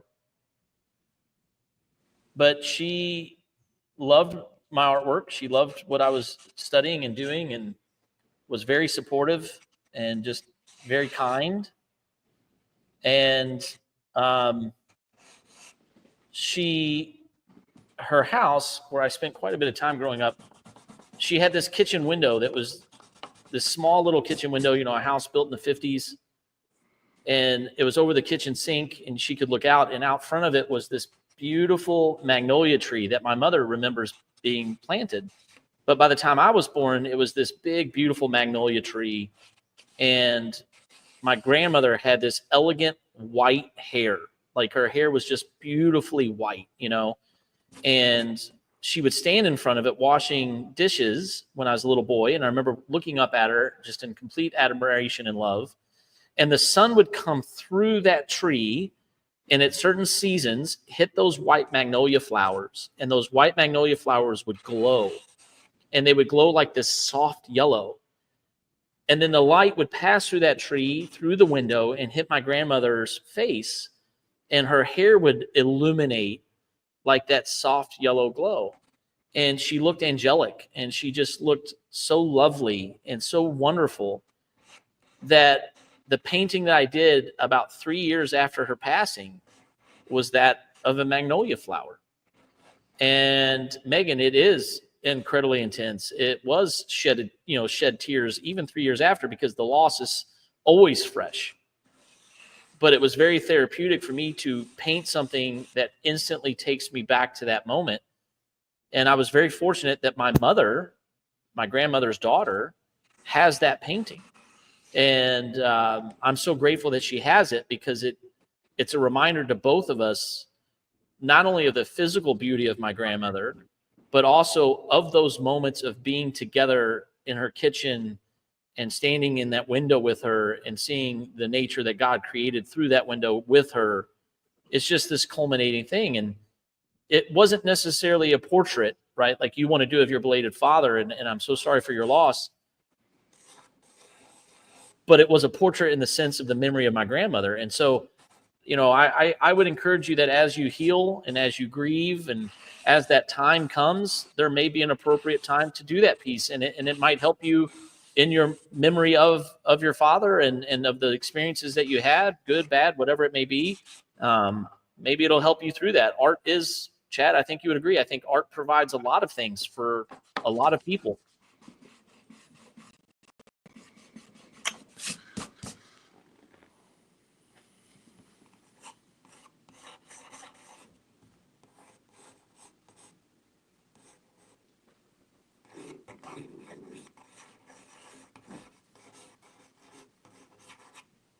I'm debating talking about something, and I hate it.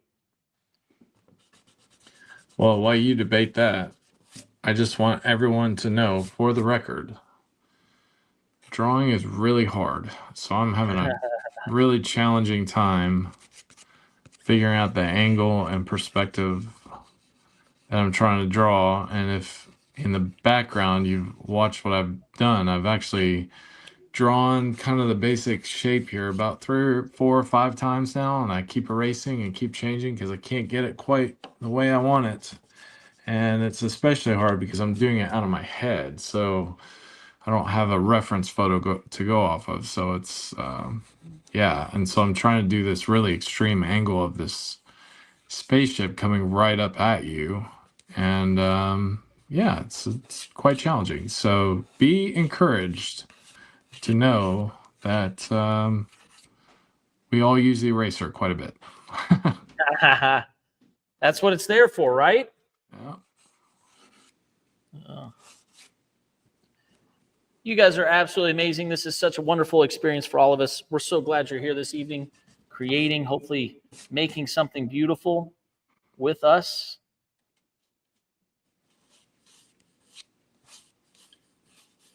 And I am on a roll. While Chad is struggling, I'm over here succeeding. I'm kidding. I'm teasing, buddy. That's fine. I got a page done, so I'm happy with that. So hey, wasn't that your goal today, right? Yeah, I reached my goal, so I succeeded today. That's fantastic.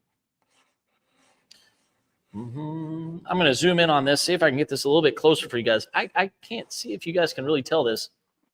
I'm going to see if I can take this full screen, show you guys, because I'm getting close. I don't want to work there. Look at that. Hopefully you can see that a little bit better. Yeah, let's see. Great. Shading on that is amazing. Thank you, sir. You are so kind. Obviously, as time goes on, I'm going to continue to compare my values, Chad, right? Compare these values to other areas throughout the painting, kind of see how it goes, where it comes to life, what it's doing. And I'll keep an eye on the execution of this and make adjustments as it goes. But so far, I'm pretty happy this evening with this. If I were to step away right now this evening, I will go home and be pretty happy with the success of this 2 hours. Like Chad and I had been talking about, sometimes you take the wins when you can take the wins, right? And that dedication, this 2 hours that we know we're going to be creating together and working on artwork, it helps tremendously to have that plan and to be able to go, okay, yep. Chad already said it. He says he completed that page. He has success. So this 2 hours is a success for Chad, and he's actually gone beyond that, right? And forward. So if you're a young artist out there, or even any artist of any age, know that taking those wins, I believe winning, right? Let's just put those in quotes. Winning is a learned attribute. The more you do it, the more success you have. Whatever you deem as success, the more likely you are to replicate that. Now, that doesn't mean there's bumps and roads and hiccups, but if you are winning or having success on a semi-regular basis, it becomes more pattern-based, right? And I think we are routine-based people typically, and I think that's really really good is if you continue week in and week out having that 2 hours of success, or at least for me, I'm having 2 hours of success with this painting. I can replicate that again next week, right, Chad? You know what I mean? Like I can keep the momentum going. It's exhilarating. It's fuel. It's something that keeps me going from week in and week out. And that success is manageable, I think is a good way to put it.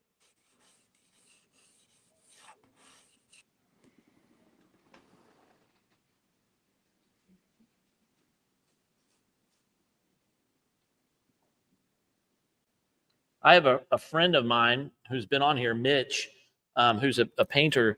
When he gets on a roll, he could paint for hours. I mean, not step outside. I mean, he's just, when he's in the zone and seeing his work, if you don't follow him, take a look at Mitchell Kaufman out of New York. It's just brilliant work. And it's exhilarating to see. I've seen some videos of him working, some time-lapse videos, and obviously I've seen him work in person many years ago. It's just amazing to watch. When an artist is in the zone, Chad, it's a fun thing to see.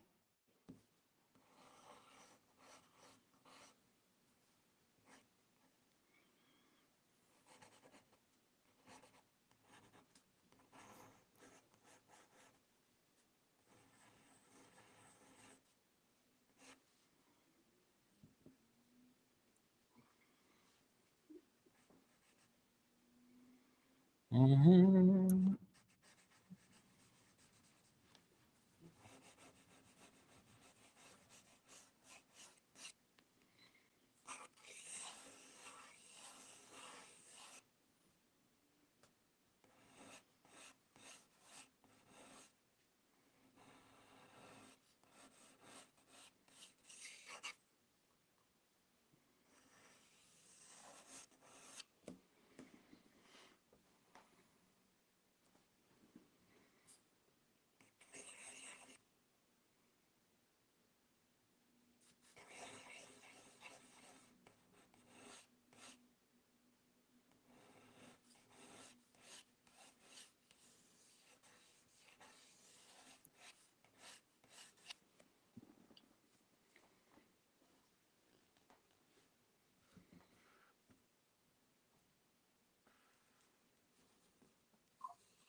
Oh, sorry, that was probably really loud. Sorry, everybody.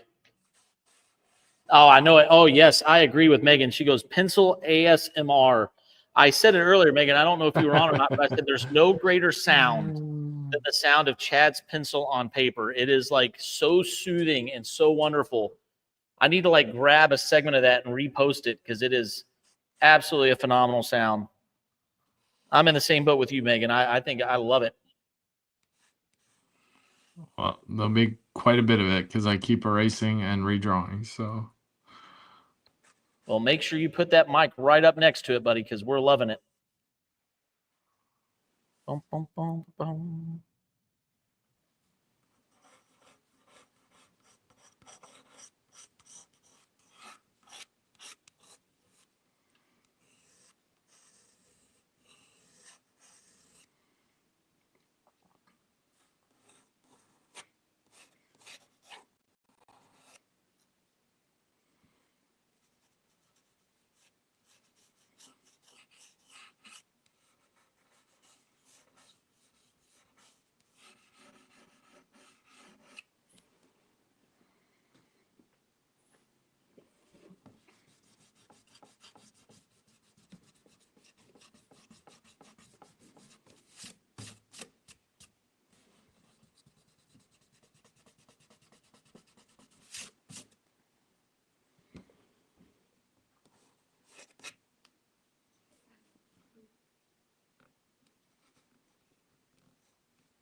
Okay, I think we're making some progress here. So is it just the perspective that you feel like you got figured out, or what is it that is giving you that sense of progress? Yeah, the perspective is really difficult because it's it's that spaceship that I just finished. So I'll give you a little tour here. So yeah, so this spaceship that is from the kind of the downside looking up.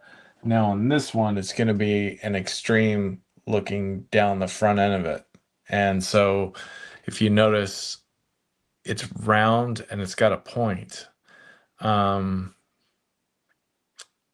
so it's like, I don't know how to describe it, but typically if you're doing something in perspective that's like one point coming towards you, it's going to angle, I don't know how to describe it, but it's going to angle back. So like the front end's going to be really large in your face, and then all the vanishing lines are going to go towards each other, towards the horizon. But if you have an object that is pointy, that those two things kind of counter each other because it's coming towards you in a point. It's not going to look super large in your face, but if you don't do it, then it's not going to look like it's coming to you. I don't know how to describe it. I see it in my head, the problem that I'm trying to say, but yeah. So take my class on perspective, because obviously I can speak so well and explain this problem. So I actually know what you're referencing, and it is a hard thing to verbally describe. yeah, it's like an airplane. So an airplane, the front of the fuselage goes down to a point. But if the airplane is pointed right at you, normally you would want the front of that to be really round and large in your face, but it's coming to a point, so it's not going to be round and large. But if you don't make it round and large, then it's going to look weird. It's going to look like stubby, I guess you could say. So I'm trying to communicate that this is a very long spaceship, but it's coming right at you. And if you make it too round, then it looks flat and round and fat. If you make it too skinny, then it looks small and insignificant and short. And so it's like, yeah, it's very difficult, especially not using reference. And you're trying to work out some of these problems in your head. Yeah, it's a real challenge. See, to me, that is a point where I would go, I need to find a reference, right? Like I'm struggling with this. I need to find something that can give me an indicator of what this shape and object is going to look like.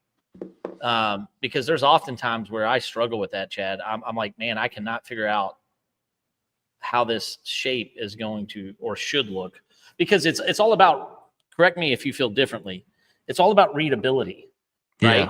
Yeah. Like there's a difference between accurate and readable, and you could make that look accurate, but it's not going to read right. Yep. And that's the challenge, is you want it to read right. So how do I keep it based in reality and yet manipulate it enough to where it reads the way I want it to read for the purpose of my story and for the artwork itself? And so the readability becomes more important, or at least in my opinion, than the accuracy of it.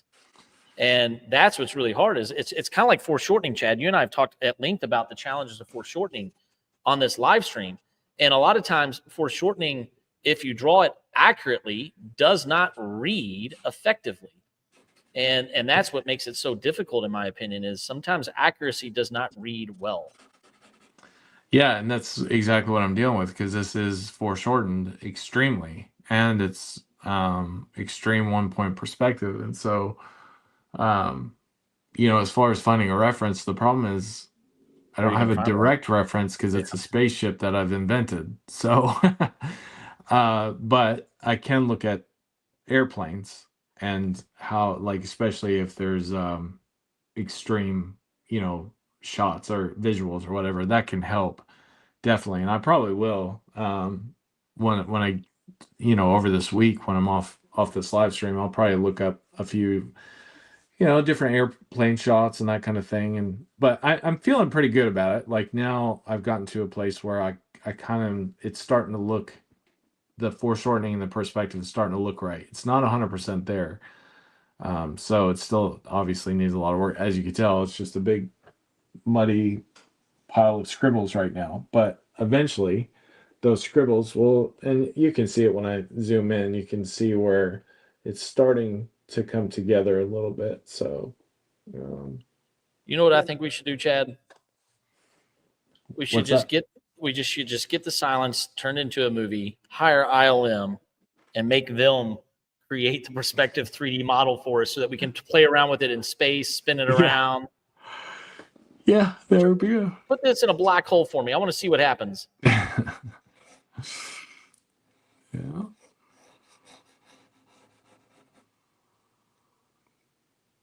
Well, buddy, I think I'm gonna stop for a little bit on this painting today, because I feel very pleased with the success that I've had.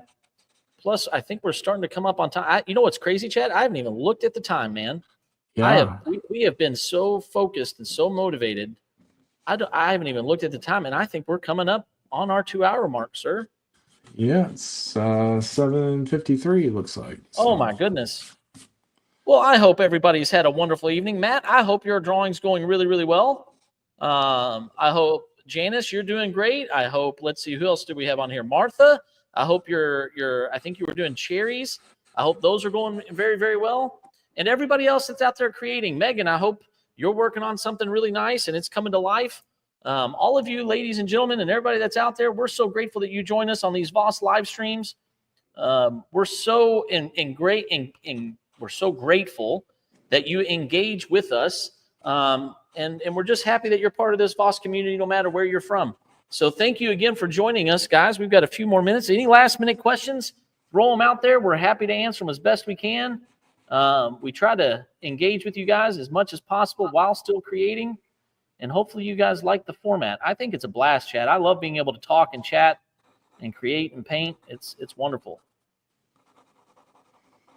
Yeah, I'm with you. I mean, kind of you talked about before the selfish aspect of it, but I agree. I like the fact that, through the week I think, oh, I do have time set aside that I can just work on this graphic novel. A lot of times, with other projects and responsibilities going on, sometimes that stuff can get pushed aside. But when you set aside a time each week and it's coming up, then hey, I'm going to get this thing done. So yeah, and as you said before, interacting with everyone, and that's what makes this thing great. So I love it.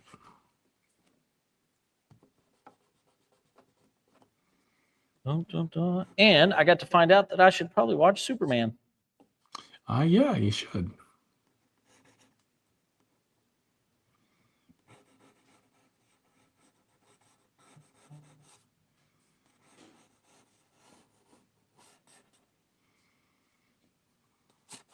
See, I say I'm going to walk away, and then I do something else. I'm like, wait a minute.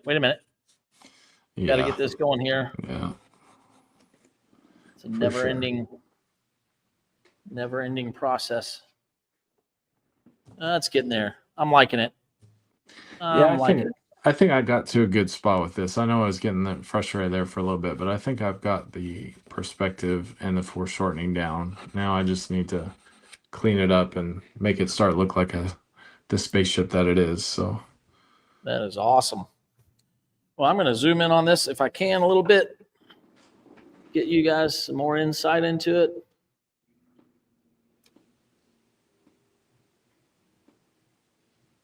yeah, that looks beautiful. Thanks. Not too shabby. I know it's a portrait of your family, but it looks really sci-fi, and I like it. Yeah. Well, that is because that's the Nintendo Switch. Yeah, for sure. Yeah. That is awesome. No, thank you, Chad. We'll see how this whole thing turns out, because you can see it's only a small section. Yeah. That's 2 hours worth of work, ladies and gentlemen, on a 20 by 30 canvas. And yet it all comes together like a puzzle. And I know I'm getting some incredible sunlight, but Matt was mentioning about, speed and everything. You're a relatively fast painter, and it's interesting to see it took 2 hours just to get that little part done. So that gives you a little perspective on how long these things take. I mean, I think I'm a fast painter. I think I'm a relatively fast painter, but it takes time, even if you are fast, right? And everybody has different paces, but it's awesome. Yep. Let's see. Megan says, thanks, y'all. Does VAAS ever need volunteers? Hey, look, stop on by, introduce yourself. We'd love to get to chat and talk and do all that kind of stuff. We currently have our staff settled at the moment, but we're always growing and always looking. And she says, good luck with the spaceship, Chad. Well, good luck, Chad. Thank you. Yeah. You guys are amazing. And Chad, so you've got that there. You're feeling pretty good about it, bud? Taking a look and see. I'm going to take that. Let's see. So there's the original spaceship there that I finished, and now we're coming from the opposite end, looking down on it. So I don't know if you can tell, but that's the cockpit right there. There's the front end, right here of the ship, and then there's the fuselage, and then there's wings back here, and the engines back there. So I'm trying to take what you see here with the, there's the cockpit is down here with all the engines here and the wings off to the side, and now I'm trying to come from the other end where you've got the front end of the spaceship here up in your face, and then back here all the engines and the cockpit and everything like that. So yeah. I am absolutely blown away at how your mind can just process that. Like, I know you were working through it, but I'm blown away that your mind was able to completely take this imaginary object, right? Because you don't have a 3D maquette of this, right? You don't have a 3D model.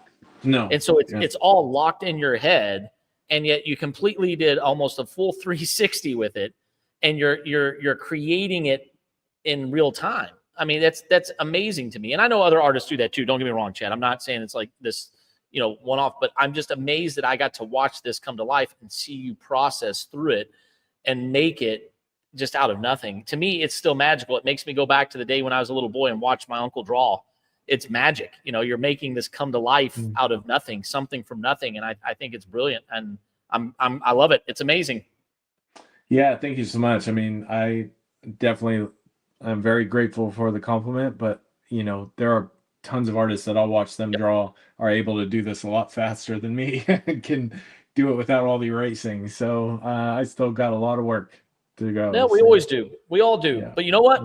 We're all going to work together, especially if you join the VAAS live sessions.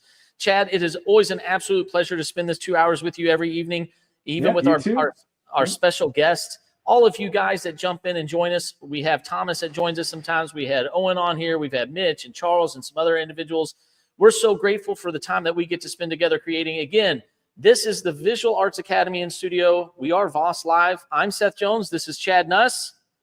And we will see you guys next weekend. Same Have a time, good same night. bat channel. Good night, everybody. Have a good week.